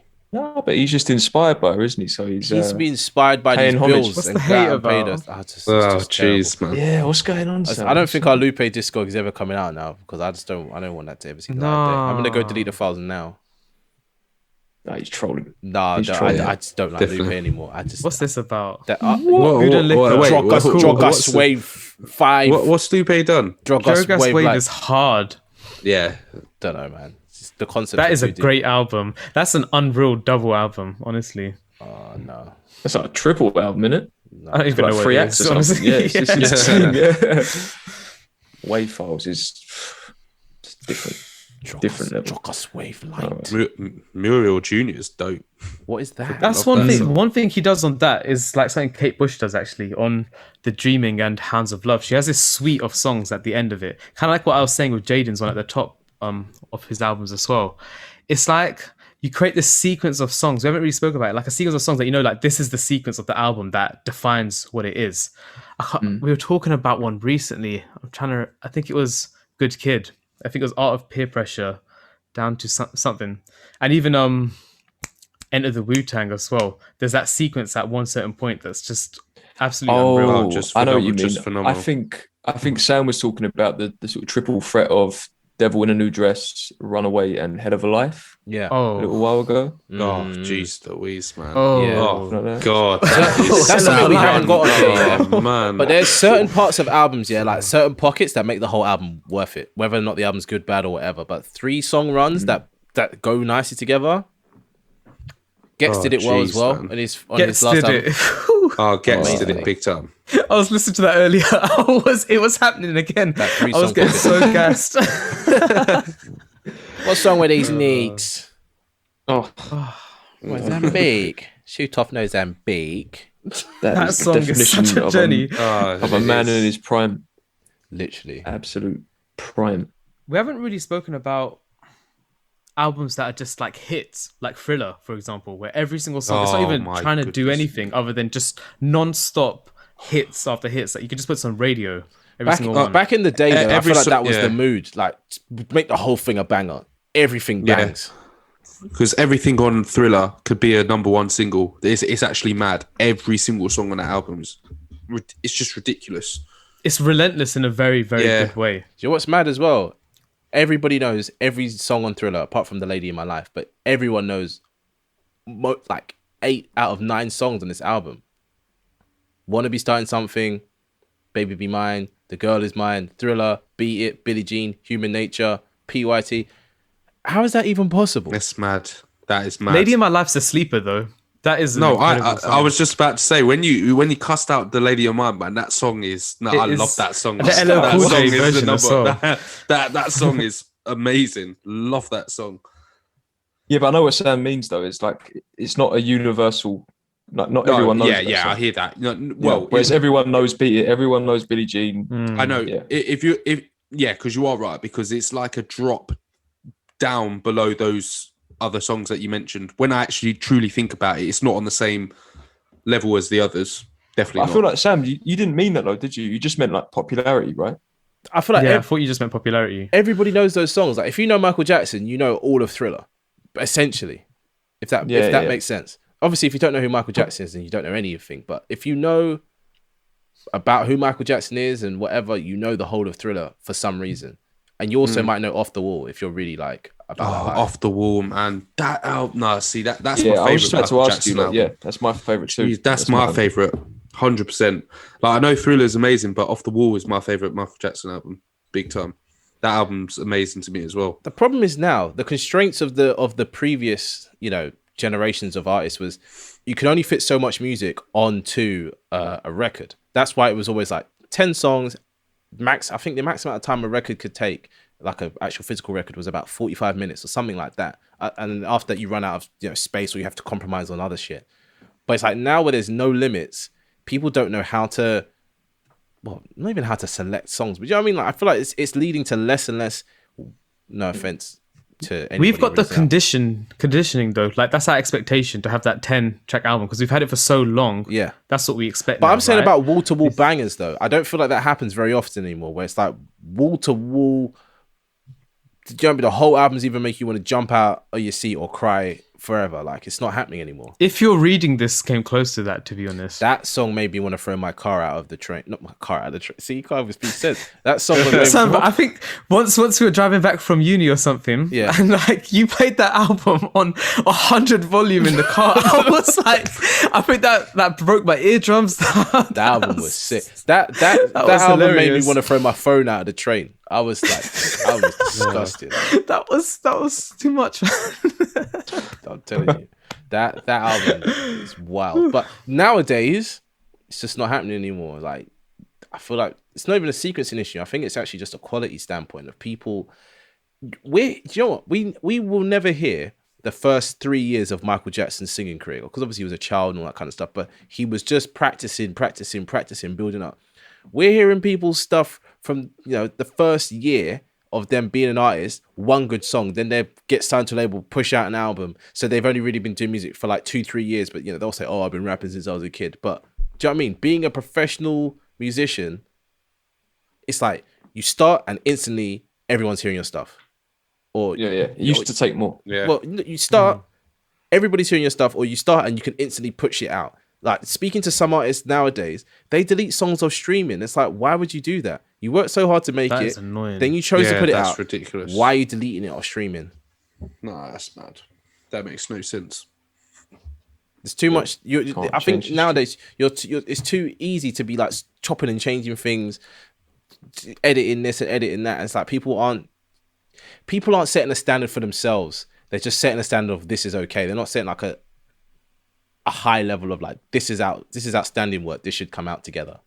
That's like Kendrick though. He won't release anything unless it's like 10 out of 10 top notch stuff. See what I mean? Exactly. And that's why his stuff stands the test of time. But it's Same with Frank too. I'm about to say Frank Ocean. I don't Yeah. even know if we're ever Well, going to get exactly. another That's another why album. it takes ages. I don't know if I'm looking forward to Frank's next project. Why's that? You can't. I don't think you can go 3 for 3. I just feel like it's not going to happen. I feel like he's one and done. Like, or What, you But mean that's as a- why as he an saved himself with that singles run that's got about like 10 songs. I think he like skipped that period of like having a crap album essentially. yeah, but I didn't like all the songs that came out then. I didn't like DHL at all. I didn't either, but liked that's what I Chanel. mean. He wasted it. He used up that period. Now he's got the juice again. Maybe. I don't know. The thing is with Frank Ocean, you literally don't hear anything about him until the album comes out. And even then you don't hear anything about him once it comes out. It's just the album comes, it goes. It's quite a weird experience. It is. It's very surreal. And it's very exciting, but it's only happened twice. And the first time was exciting because we just come off the back of all the mixtapes. And those were amazing. But Oh yeah, big time. yeah. I don't know. What do we think about like the rollout of things? Well, yeah, that's what I was interested to find out is whether we personally prefer, and we don't see it as much now, a sort of long-winded series of singles and then the drop. Like back in the day, like sort of 15, 20 years ago, you get 3 or 4 singles. It would happen over like a 2 or 3 month period, and then you get the album. Is anyone hearing some weird noise? Yeah. What the hell is that noise? What was There might that? have been a motorbike outside my window. It sounded like a cat and hella stuff. Yeah, Was- that was. It was weird, wild. wasn't it? I don't know what that was. Wild. Fuck out of that. What the hell? What That was that? strange, man. I was That Sean was odd, talking, man. and all of a sudden I was like, You guys are making me think I've got a ghost in this flat. Just chill for a sec. "What was that though?" I don't know. That was paranormal mad because I was just standing Paranormal. still thinking, is anyone else The seeing shadow's this? looking a bit creepy, you know? Like, anyone else seen that shadow?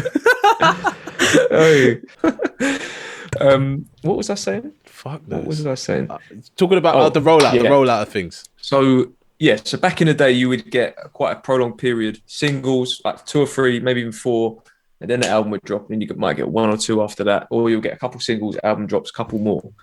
But then Beyonce kind of shook things up with the whole surprise drop. Drake did it, Beyonce kind of did it again, blah, blah, blah. Whereas now I feel like it's almost like there's a 2-week window where someone will drop a single and a video and go like, album drops in 2 weeks, and that's it. And then we'll get like singles and videos after that. But what do we prefer? What do we kind of miss the the longer a rollout? Do we like the surprise drop? I like being on my toes for sure. I'm just Yeah, gonna say this. definitely. I'm gonna say this honestly. I rarely listen to singles if I think an artist is about to drop an album. Like rarely, especially if it's a big one. Not interested, because it's gonna be on the album, right? So I'm just gonna wait for the album, and it's the same thing about where I don't listen to leaks and all that kind of stuff. But like a long drawn out drop thing where it's a single in November, a single in March, album drops in June. I'm just waiting for the album to drop in June, man, because Yeah, it see, doesn't build anything for me. Yeah, I've never liked it. I just want the album. I just want to sit and listen to the album. I like singles. I mean, if it's going to be a single in 2 weeks, I don't mind that. But the long, drawn out stuff, I'm not feeling that. The surprise album's great. Like when J. Cole did 2014 Forest Hills Drives, I mean, I loved it, even though that was growth. That album was growth for me. But I just rather wait for the album. I just rather listen to the album top to bottom. I'm not here for this long, drawn out rollout. It's just not my vibe. It depends on the artist for me. So, like, for instance, Little Sims at the minute, I've listened to both the singles a couple of times. I've watched the videos, but I'm kind of not going back to them because I want to hear them in the context of the album, because I've got my expectations for the album are so high Yeah. that I just want to wait for that body of work. That's the thing. It can be damaging to you because you think, oh, I put out my best songs or the big songs first. Why aren't they getting played? And it's because like if your fans are like music lovers, rather than just fans of you, they're gonna want to hear it in context of the project rather than just play those songs over and over. Because then otherwise, That's very true. In the sequence of an album, when that song comes on, you might just skip it and miss like they might have changed the outro, or the outro of that song might flow nicely into, and you've ruined it for yourself. Yeah. But it The does Little help with Sims- digestion, though. I think like when an album comes out and I see, oh, these are the two popular tracks, it will grab my attention and I'll be expecting something to happen, and I'll be more receptive when it does happen.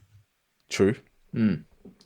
Little Sims is quite an anomaly at the minute, though, because I feel like she did it with Grey Area as well, where she released a single really far in advance for that, I think, and there was definitely at least 3 or 4 before Grey Area, and then with this one, she dropped the first single. What was it? April, maybe beginning of May, and the album's not due till September. You don't see It's that a bit slow much nowadays. I don't know. She's expecting us to be patient, I guess, because of like the COVID mindset, and Yeah. it is kind of working, but I don't know as well. I want she's- it now. Maybe She's though. teasing another song as well at the I was about minute. to say, maybe she's got like a lot of videos filmed prior to the album. Like, let's assume the album's done. One a month or something. Yeah, Yeah. you see what I mean? Maybe the album's done and she's le- got enough content yeah. to not leak out, but like eke out over the next few months. That's what I was going to say. As long as you keep the audience engaged, you don't want a single in March.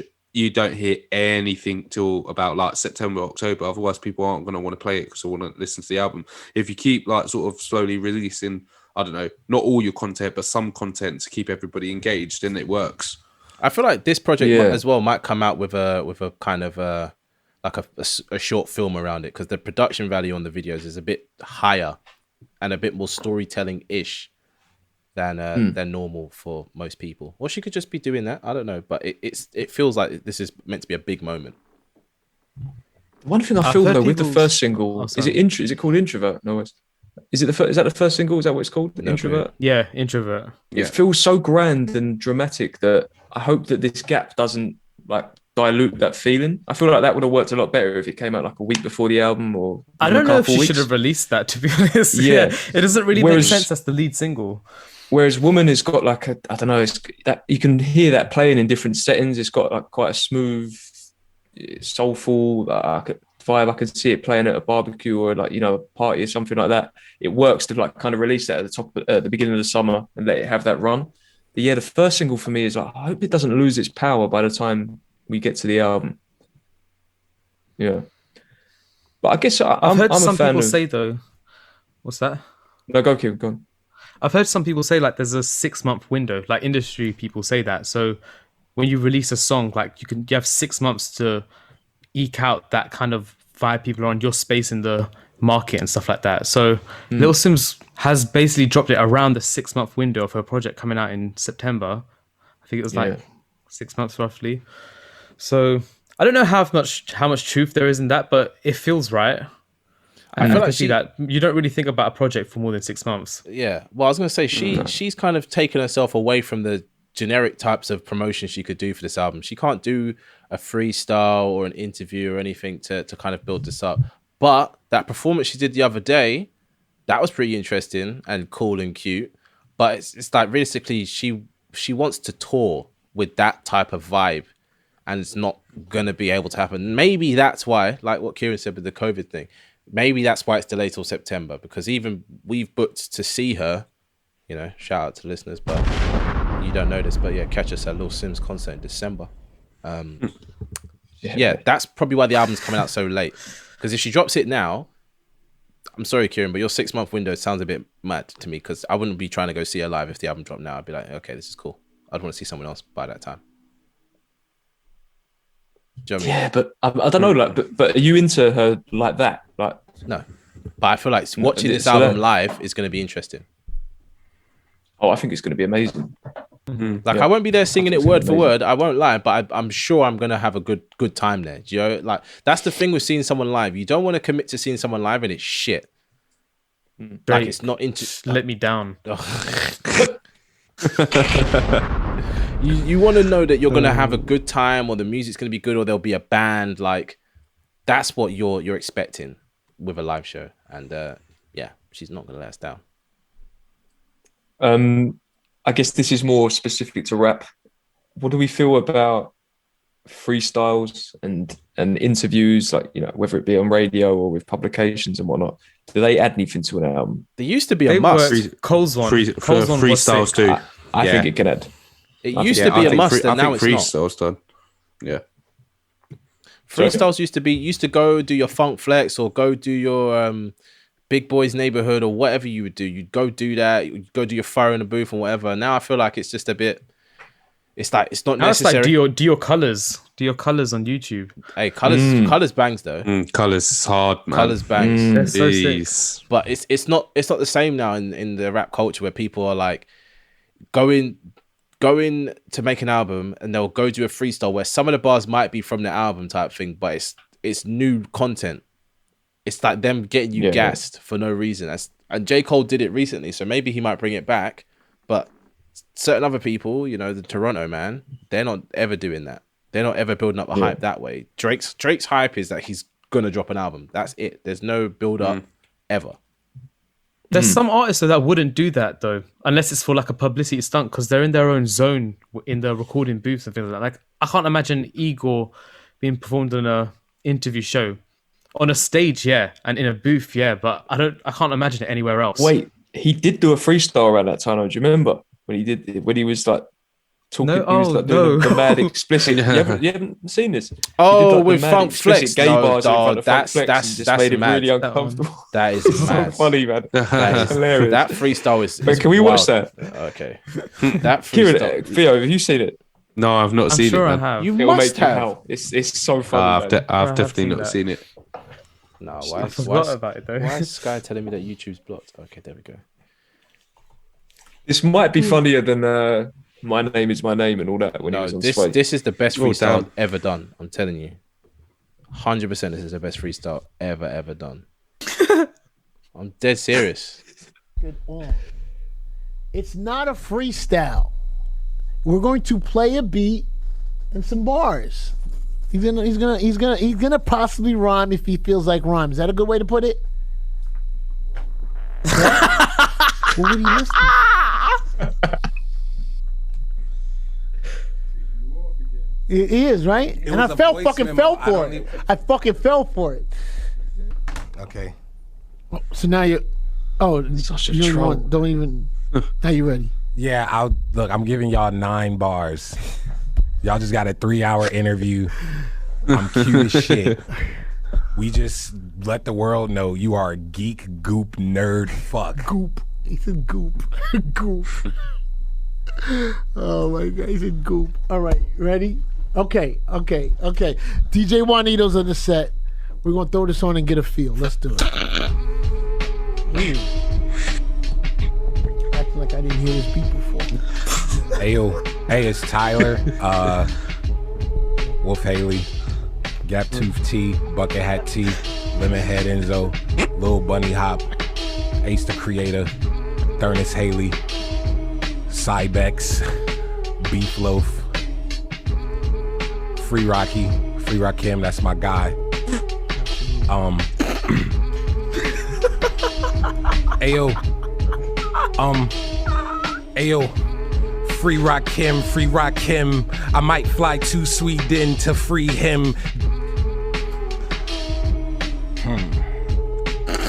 Okay, I'm freestyle. I said, Free Rakim, I might fly to Sweden to free him. Braid my wig, ASAP tat on my ribs, switch with him. Then I can fuck all the sweet men that I wanna. Actually, I'm gonna heat it up real quick, motherfucker, I'm LeBron. Listen, Flex, we just met, but I know it don't seem like R. Kelly wet dreams. I always keep 16s, nigga.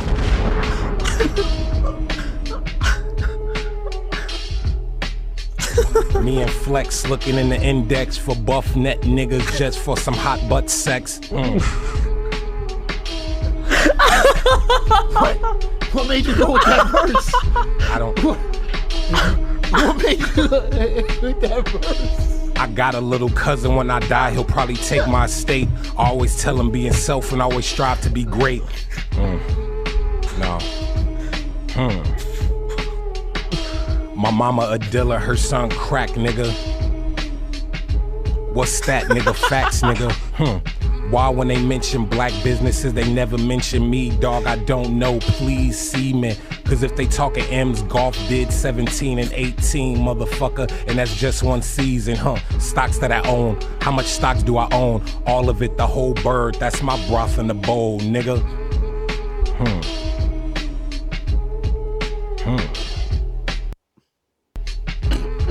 It's weirdly hard though. Give me a topic, Flex. Yeah, he's flexing as well. Yeah, so. Vroom, vroom, zoom, zoom. Sweeping niggas inching like a broom, broom. Yeah, man, you know what it is. Don't even look at my engine, bitch. You can't afford this. That's that motherfucking McLaren. It's 500 made. Got the fucking window tinted cause I needed the shade. And that E30 Beamer that you ain't seen since you was a teener back in 91 when they was doing EMP&D at the arena. Macarena, Hana, Jana, Shada, Raider, Ada. I'm back from LA with Mexicans, they love the Raiders, but I don't watch football. I just watch the football with them fucking 8 balls, selling it inside the hall of the high school. I was not cool. Niggas thought that I was weird and shit. They kept their space, but it's cool, cause now I got they amazing grace, nigga. How many M's? It don't matter how much I make. Just know what it is when you see face, the gap tooth nigga, the big ears, and them shoes you ain't seen yet. And yes, if you like them, nigga, I did design it, nigga. How many figures Converse gimmies for that? Well, I don't know, but out in Bel Air, I just copped a new flat and the flat top on the top of the hat, the one with the G. The store did a couple M's this week. Stop talking to me, dog. Niggas playing around. This is right off the top. This is right off the cock. Me and Flex gonna go round the block. He always slips something that's a little aggressive, right? A little aggressive. You always get something that's a little aggressive. Where it makes your ear and your eyebrows go up. Okay. Listen. They bringing up my past, I don't hide it. Gobbling out now, bitch, buy it. Looking for them tweets, bitch, find it. The cancel couch is fake and I recline it. Man, I just don't know. Niggas try to come for me, dog. They confidence low, dog. What's going on? I don't got much else to say, so I'ma end this shit. Cause I got a little date with this dude real quick. We gon' go probably get some ice cream and do. Oh, wait a minute. He just got off his damn last shift. And he said that his mama can't do the dishes. So he gotta go help her. So I'ma go and weep and go look for someone on Yelp. But that's not a dating gap. So what you use? Tinder? Grindr? Get with all your niggas and get right behind them. What you gon' do? Me like your DM and slide them? Flexing emoji. No emoji. I ain't sending emoji. Wait a minute. Now Flex, why are you lying? Why you trying to play me like changing 50 Cent when he was dying trying just to get it? I spit it, I read it, hit it, and did it. You hit it, I kiss it, nigga. Scooby-Doo, Ooby the Looby. Me and Flex was cuddled up watching Scooby-Doo, eating Scooby snacks. He said he wanted my boobies. I said I don't got him. He said whatever. And nigga, I rock him. We soccer block him. I can rock him. Taka dock him. He don't eat pork. I thought this nigga was a salam alaikum. Y'all niggas crazy when he called me. I was at the lake, bruh. Be clear. In Tahoe, I know, nigga, that's how I go. Igor, niggas worshiping Igor. Niggas be worshiping, they fucking hands is kissing and they knees sore. Free Rakim, and I'm screaming that until they free him. Be clear. Be clear, whatever I gotta do, I go get the cheddar, and I don't even like pizza, but whatever, more the better, nigga. My ex bitch is wetter, nigga. Nah, she dry as fuck. She like the canyon. My niggas in Laurel Canyon. All these white kids, they got the fandom. Ex is gonna look at us Think like, that I'm funny because I'm random. We could be together like a tandem. Man, it's weird as fuck. I keep flirting with Flex and he ain't trying to fuck. Now I'm confused, I'ma leave. I just think that he hate me. I thought I came here so he date me. He talking about a freestyle. Nigga, fuck rap. Fuck that. I was trying to take him back and take off that hat. We could be like wah, wah, wah on the lips. But that's weird as fuck, man. Pause! I'm talking about dick. Pause! Pause, nigga. Pause. Leave, you gonna give me your info, so I call. Say, link when you back in New York. I'm trying to give away a bike. Maybe we should get some dinner at night, nigga. Charles, Mr. Charles. Fucking lying. Mr. Charles. Mr. Charles, we there. Look, man, say less. It's your boy T-Man. All my niggas vegan. No, that's fucking weird, though. They be eating meat, though. But I don't mean it in the pause way. I mean no homo. Glitter on my nails, glitter on my neck. Niggas bitter as hell, they shit don't sell. I'm doing so well, man, they really hate to see me win. Especially cause the gap tooth and I'm dark skinned, but my shit clearer than that ball from Space Jam. I'm that man. See them diamonds on my hand, why am I talking material shit? I don't even care, but I'm just freestyling this bitch, man. Niggas ain't mad, they look. Y'all crooks, me and Jay was just talking about books. I'ma probably build a building in the next 2 years. You wanna come? Sounds good. Flex, you wanna come? You baited me for it, right? You baited me for it. I didn't see that when he called me off guard. You got me. That set my hay fever off again. Fuck. Yeah, My eyes are fucked. hurting. That is a wild freestyle, though. That is probably one of the most explicit freestyles in the world, and it definitely had a meme moment where he said, you know, about him and Flex want to link for buff neck niggas just to have hot butt sex or whatever he said. But the flows were hard. The actual the content, the flows were amazing. No, the flows were. The content was out of this world, mad. Yeah, but like the actual, the flows was. It was weirdly smart as well. The whole thing was smart. So clever. The whole thing was a freestyle. You can tell by the outrage that it was, and then, you know, the fact he was reacting to what Flex was doing. That freestyle was just dumb, absolutely dumb. When he's like, Flex, you want to come? Yeah, exactly. That was that rude. Oh, Flex was not ready Protect for that man at all costs. Yeah, you can't trust Tyler the Creator to give. Sometimes he'll give you a good interview. Other times he'll do shit like that. Like he did that on what's the other one in New York? The big one. Sway. No, the other one. Hot 97. Yeah, have you seen that? I remember when he went on with Vince. And Vince Staples started talking about how every single thing in LA is linked to Ray J or something like that, and he just started reeling off all these things connected to Ray J. It's weird, but it's funny. No, the one, right? So, this is the last thing we're gonna watch. Then we're gonna continue with the conversation. But this one's funny as well. Because Tyler's not serious. You could. It's really Hot 97.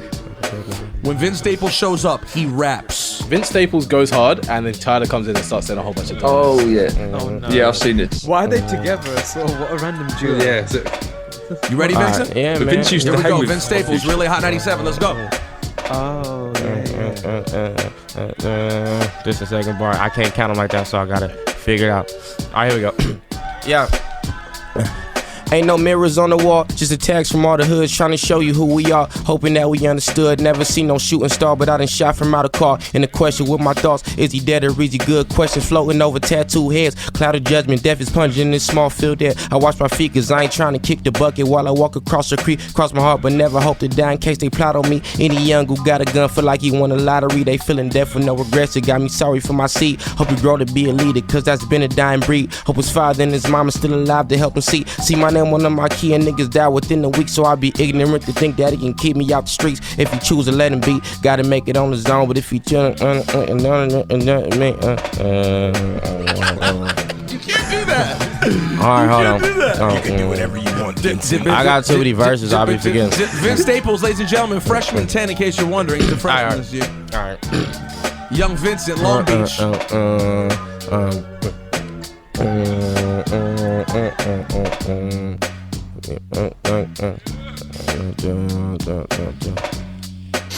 Alright. Yeah. Prayer couldn't save me from my sinning. Once I see my granny gun, I knew I had to give me one. See them dirty money rolls and wonder where she got them from. April of 2004, remember when the dark begun. When I followed granddaddy Candy, try to make a run. Jerry caught a bullet in his mouth before the Pistons won. Seen it in 2001 in my Nina car. 13's breathing. Something in the nigga, man, I knew I had to be a part. Something in the nigga, man, I knew I had to be a part. Something in the nigga, man, I knew I had to be a part. Something in the nigga, I knew I had to be a part. Fuck. You know what I'm gonna do instead? What? I just want Tyler to do a freestyle to No Time by Lil' Kim. Don't you think that, Ebro? Don't you think that's what he should do? Yo, spit a freestyle. See, on Rosenberg Oh, set him up for stupidness, though. This is the point. Yo, Look how he's smiling. Yeah, you know he's ready to do something There's dumb. real ones. Here we go. This is gonna be hilarious. No matter what happens, the result is good. Can I just freestyle? Like, I don't be just- having verses on. Nah, just freestyle. Just drop bars. Just rap. Like, Y'all don't understand when you be asking niggas to rap, bro? Like, dang. I know. I just made a 20-song album. I know. There's not many bars left. Turn up a little bit. Here we go. Yo. In the studio right now with E-Bro, my nigga Rosenberg right here, and he know that me and Vince go way back, just like LeBron headline against somebody. Shit, I don't know. I don't really watch basketball, but I play with a couple balls. Me and Vincent having threesomes, rolling up the weed crumbs. Niggas know that I'm dumb. Niggas know that he's stupid, and you know I stay there because of stoop kid. Never leave the stoop, cop the new coupe. About to cop McLaren after tall with no damn roof, and I be playing guitar. Nigga, I'm damn star. Can't even walk down the street without damn cars with security following, and bad bitches swallowing, and niggas can't see the fucking ice cause it's hollowed in. And shout out Ben Ball, a nigga making checks. Can't think of nothing what's next, but fuck it. Niggas know that I'm going hard. I'm getting rod, fat, imminent, and a dark nigga from Homicide and Sandra Bullet in the cut and shit. What the fuck? My nigga Lionel buff as fuck, and any bitches in here with big old butts. Nah, this shit is whack. White girl got the flat one. They fight out the black one. And something got me a stack of money inside the pocket. Nigga can't hold a wallet, but no, I go hard. No, my wallet go yard with the golf on it. Yeah, nigga, I made bread. I don't even rap about rape no more. That shit is dead now. I'm fucking bitches and copping shit that's too damn expensive. And everybody just hate the new shit. They never listen cause I'm not sad. Don't cry about my dad. But shit, I don't know. Getting ass shots after tour. I don't know what's going on. Oh, God. Tyler, the creator, and Vince Staples. See what I mean? He's just dumb. Like, he just does dumbness for no reason. Like, but to The way answer, Vince goes, no. the freestyles can build hype for an album. 100% they can. But in Tyler's case, they're just, I don't know, they're just moments for him to just be stupid. Absolutely. Do you know what Tyler reminds me of? wasn't it? Tyler reminds me of Eminem, like with the outrageous sort of stuff that he used to do early on, but he's like taking it to a new level with these freestyles, especially the one with Flex. Yeah, I mean, it's the fact that you can tell they're actual freestyles because the things he's saying is just ridiculous. He said, I'm going to get our shots after tour. Like, why? Sorry, it's random and it's funny. But in general, I feel like the art of freestyling to build up hype for your album is definitely, it's slowing down, but it might pick up again. Yeah, who am I to call this? Yeah, definitely, man. yeah, you don't see him as much. And I think that's why the Cole one stood out so much, because it's been a while since a rapper around his kind of level has done that. You know, days before the album.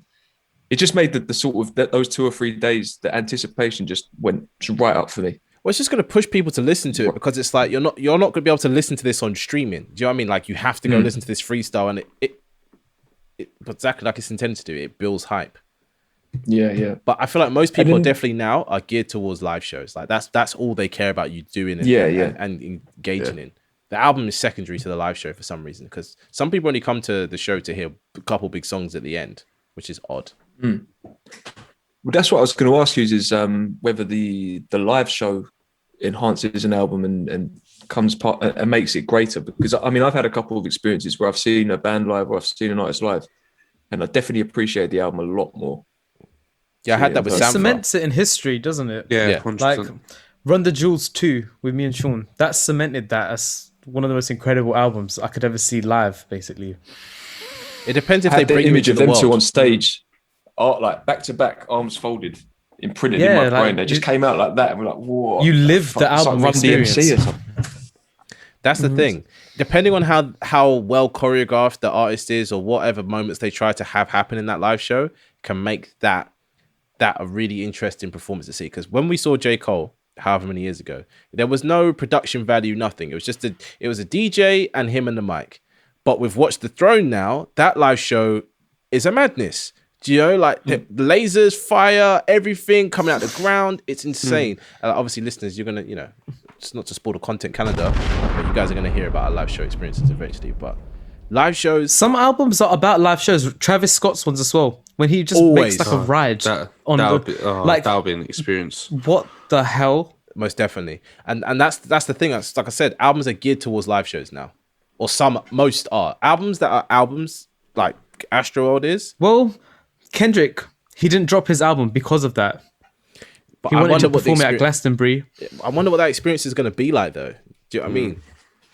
I wonder what that album will be like, because there's only so many vibes you can bring to a live show, and I feel like his is going to be an upbeat type of like mosh pitty vibe. I mean, Theo, you can vouch as well. The Damn tour definitely made the whole Kung Fu Kenny moniker thing make more sense. Because a lot of throughout the whole show, there were visuals behind him in the character of Kung Fu Kenny with I don't know what you would call it, some sort of master, like training in the art. Well, obviously for him, it's the art of rap, but there was all these sequences that would happen between like sort of changes in set design or his costume and things like that. And it really made, like, now when you listen to Damn, I don't know about you, Phil, but I picture those videos that were on the screen at that show. I always picture it. I always picture the live show because it was done so well. It was so well done. When we saw him live, it was just, it solidified Damn for me. So every time I listen to it, I just think of that live show and the Kung Fu Kenny character. It's just, it's fantastic. And some artists are doing festivals now. I mean, obviously Tyler with his, was it Golf Wang Festival? That is something I want to talk about quickly, because what they did to Drake is actually rude. Drake was performing songs that are like amazing, songs that he doesn't perform in his own concerts. And the fans were like, "It's not Frank Ocean, boo!" It's like, it's Drake. Drake and Frank Ocean are definitely not on the same level. Let's be honest now. Drake is like up here, and Frank Ocean is up there. But do you know what I mean? To see Drake for that ticket price, and he's performing like deep cuts from an album, them lot are rude, man. Them lot are rude. They have no respect. It could, you know what I mean? They could have brought Michael Jackson back in a hologram, and they still would have been like, "What the fuck is this? It's not Frank Ocean." Yeah, that was a lot of entitlement there, wasn't it? Bullshit, Mad man. entitlement. That shows what his fans are like, though. Because he was going to play, or he was playing Feel No Ways. Yep, he was doing big tunes. Yeah, but Drake handled that better than I thought he would. You know, man just got off stage. Man didn't do no rant. Man didn't do no bullshit. Night. He just was like, you know what? Fuck this. My check is, you know what I mean? My check is cleared. I'm out.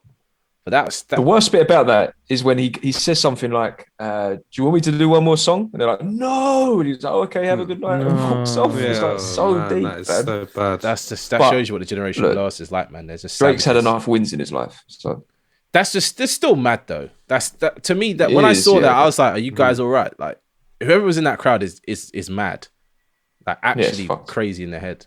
But let's jump in and jump out. Let's hop in and hop out.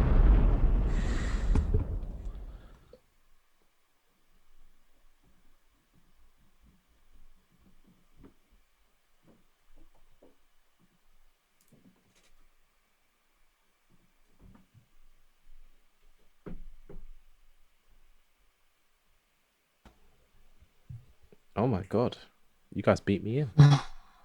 Oh my god. Should we try to get onto the last two sections so we can, If we can. wrap this up? Yeah, no, we definitely can. We definitely I'm not can. gonna lie, those freestyles have given me a flare up. Eyes are fucked now. All right.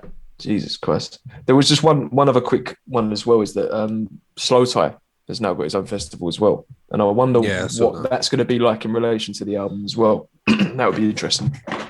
But I'm not going to Northampton. Sorry, Slow Tie. Why not, man? It's not that far. You can drive now as well, man. It's quick thing. I wouldn't want to drive though if I was going to a festival. I know why the board... No, that's not why the board wasn't working. Can you guys hear this? No, I can't see anything.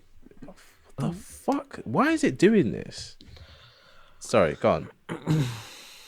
No worries. There were some other things to sort of discuss, I guess, when it comes to great albums. One of them is, do we think that chart success, sales and awards and things like that matter? No, D'Angelo's No, I album don't. Black Messiah was incredible, but it's not that popular at all.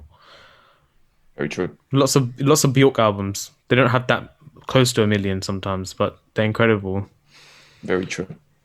I don't think it matters at all. I think it's general perception. Yeah, did you enjoy it? Doesn't need to be popular.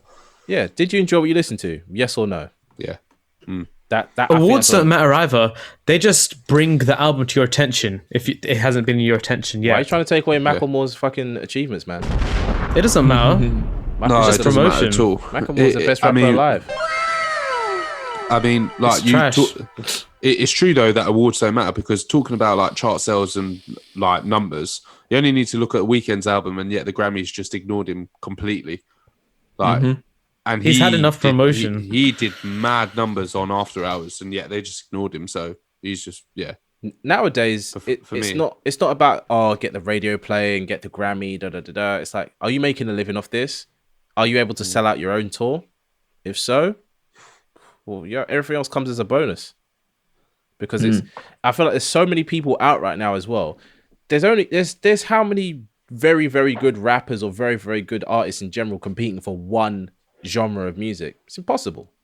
Literally impossible. How they pick that shortlist all the time is beyond me, because it's always wild. It's never what I would have picked. Nowhere near what I would have picked. And then how they pick the winners beyond me as well. Yeah, I'm not a fan of award shows. There's rarely an award ceremony out there that is an accurate reflection of what is the best music of that year. In my opinion, it's all politics. It's all promotion, as Kieran says. The GRM Awards was pretty accurate though. The first one was. Yeah, but that's more. I mean, it's more. What's the word? It's more niche. Like, it's not as broad as, say, a Grammys or a Brits or something like that, where it's just. And you get it with film and TV as well. People like who are on the voting system, they'll get sent like 80 films at once. Yeah, and they've got like a month or two to watch them. You're not going to be able to. Yeah. So, or less than that. But I don't think that happens as much now, because I don't know about music, but I know in that industry things are changing. But I know back in the day that it weren't good. It weren't good the way they did it. But you mentioned radio, and I feel like when we were younger, radio did matter. So, for instance, I think back to like when I was like 9-10 years old and 50 Cent like first went mainstream. Yeah. And Get Rich or Die Trying was out, and you had In the Club on the radio. You had If I Can't. You had 21 Questions, because you heard it all the time. Yeah. To me, it really felt like, oh, this album's huge. Yeah. And this was before I even thought of music as a passion or a hobby, or even thought about things like genres. It was just like 50 Cent is the biggest rapper in the world. This is the biggest album right now, because I heard it everywhere. Whereas nowadays, radio's a bit irrelevant, I guess. I'll give you a prime example. Yeah. I'll give you a prime example. When I was about 10, I went to Florida, and on every radio station, you could switch between all the radio stations for a good while. And imagine this is America, all that was playing was Cassie, Me and You, like all day. All day. Like, switch through every radio station.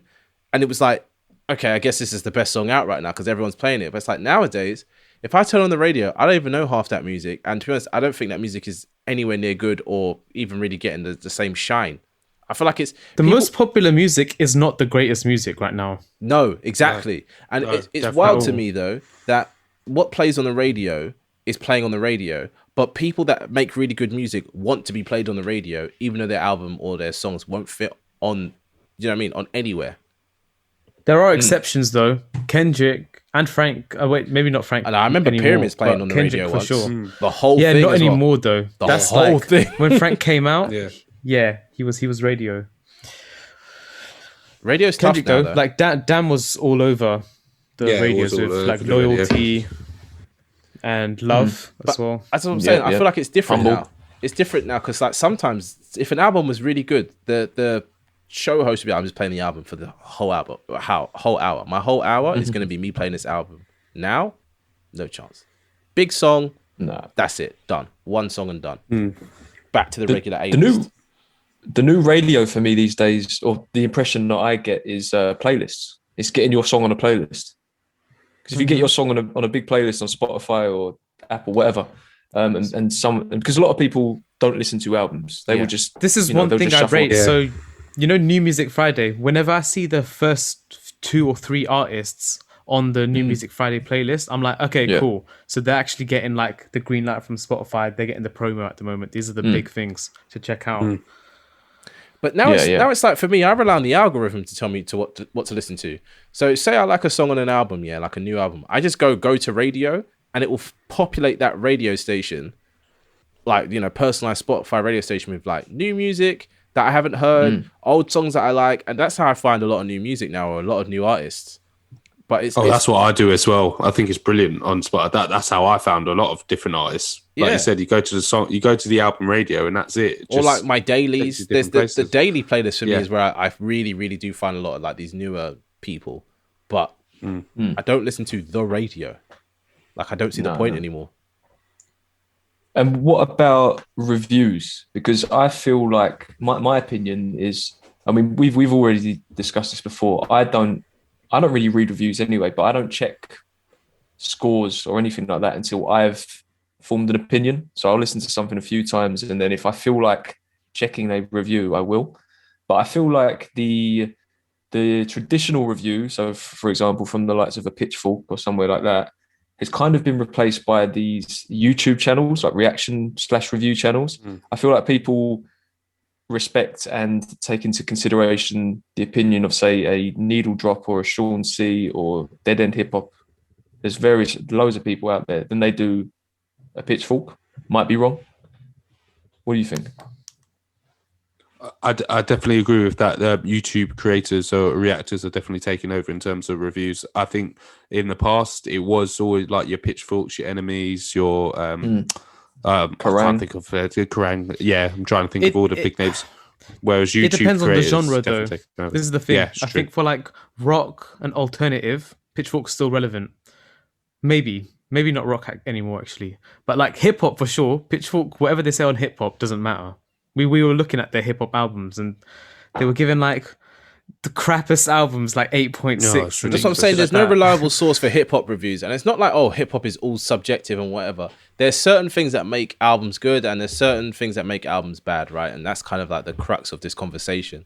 But the way they rate certain things in the mainstream, like rap wise, it's like, did we listen to the same thing?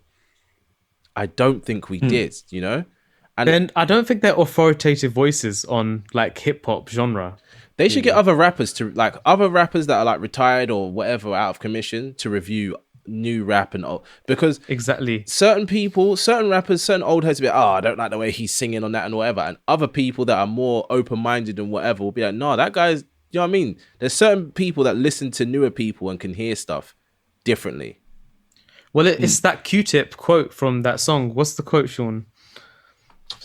What? Joey O, Kendrick, Gatekeepers of Flow. Yeah. As soon as he said those names, it made you consider those careers and the albums that those artists had released. And it makes you acknowledge the greatness already, because it's like if someone like Q-Tip, who's clearly one of the rap greats, is saying like, these people are the next people to follow on from me. There's clearly a reason why he's saying that. I agree. Yeah. So do you think like the opinion, so for instance, if Jay-Z drops a song tomorrow and he said, Lil Baby is number one. Obviously not in those words. I would believe that. If he did, yeah. So I'd straight up believe that. Yeah. Yeah, I definitely think certain artists have more credence than a publication or radio station or anything like that. To be fair though, Jay-Z did say "Da Baby," and I'm not sure about that. I can see how he's commercially successful, but I don't know what's going on there. Yeah. Though. Like, is that even a thing that should be said? That Lil Baby and Da Baby and whatever. Like, you don't need to say things like that unless somebody is like doing something different. If they're just doing what everyone else is doing and doing it the best, just let it, let the numbers speak for themselves.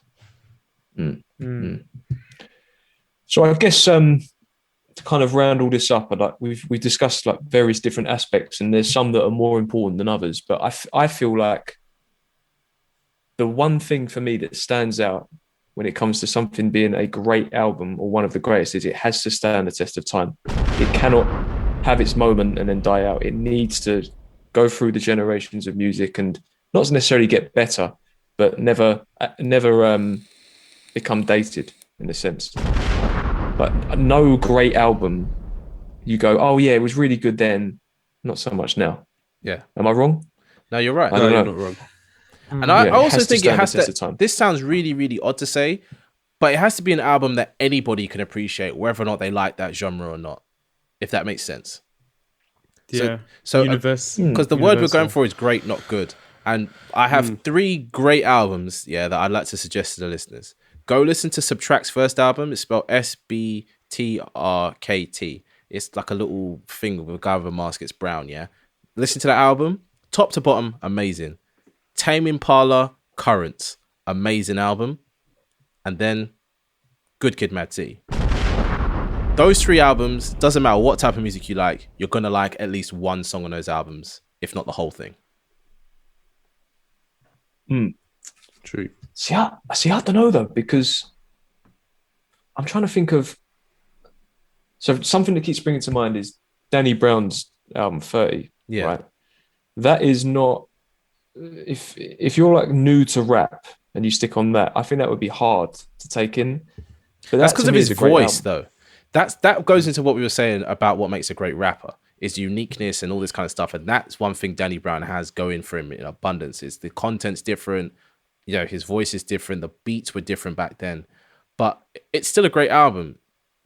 But yeah, I guess in contrast to what I said, then that does make sense. That it's not for everybody, but if you don't I know what you mean. If you don't like Radio Song, then you're a liar. Yeah. It's my number one hit, my radio song. No, but I know what you mean. I think the greatest of the top albums of all time all have that universal appeal. I think it's not for every single person, but it does have to transcend the genre that it's in. So like a hip hop album that's loved by like rock heads and pop people, or like vice versa, a rock album like Linkin Park that everyone loves. Hybrid Theory, for example, is so incredible because who cannot love that? Yeah, Kieran. Yes, Kieran. Hybrid Theory. What a flipping album that is. R.I.P. Chester, man. Bloody hell, man. That album. I saw them live in 2015. That's one of the ones I was going to talk about. Oh man, but yeah, no, you definitely worded it better than I did, Kieran. That it has to transcend the genre, most definitely. Yeah, and good word. to go on. Sorry. No, This okay.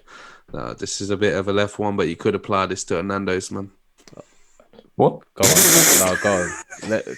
Say what you're saying, because I'm baffed. How could you Speak your piece? Yeah, how could you apply this to Nando's, man?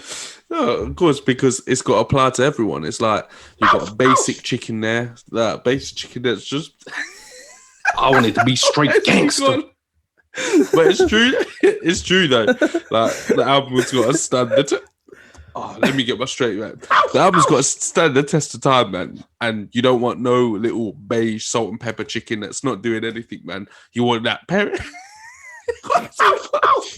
You want that peri sauce, man. And what does everybody want? It applies to everyone. Everyone wants a Nando's.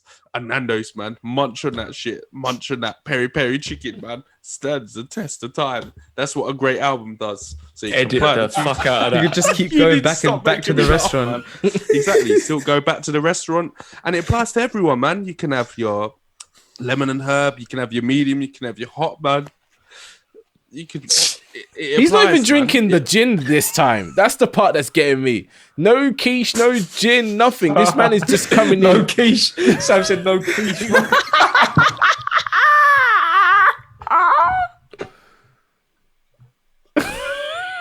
No quiche, no gin, no wine, nothing. This man is just going off about Nando's.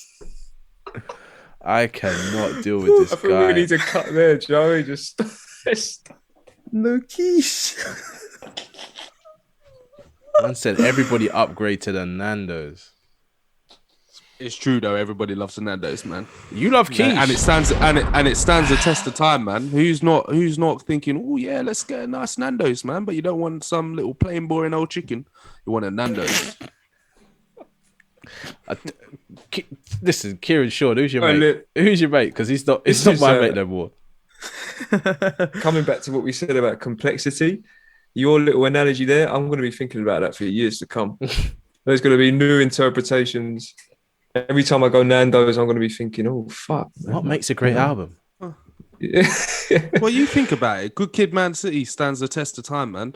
It started off as a nice like base chicken, had a bit of seasoning on there, but as the test of time has gone on, you've added that peri peri sauce, man. It's gone from like a nice little lemon and herb, it's gone to a nice hot, and the flavors they're still nice, man. They're warming through. You listen to that album, stands the test of time. So you can apply the two together, man. Everybody loves chicken. Shit. Everybody loves chicken, man. So those people who are not understanding, just apply it to Nando's, man. This guy there we is go. outrageous.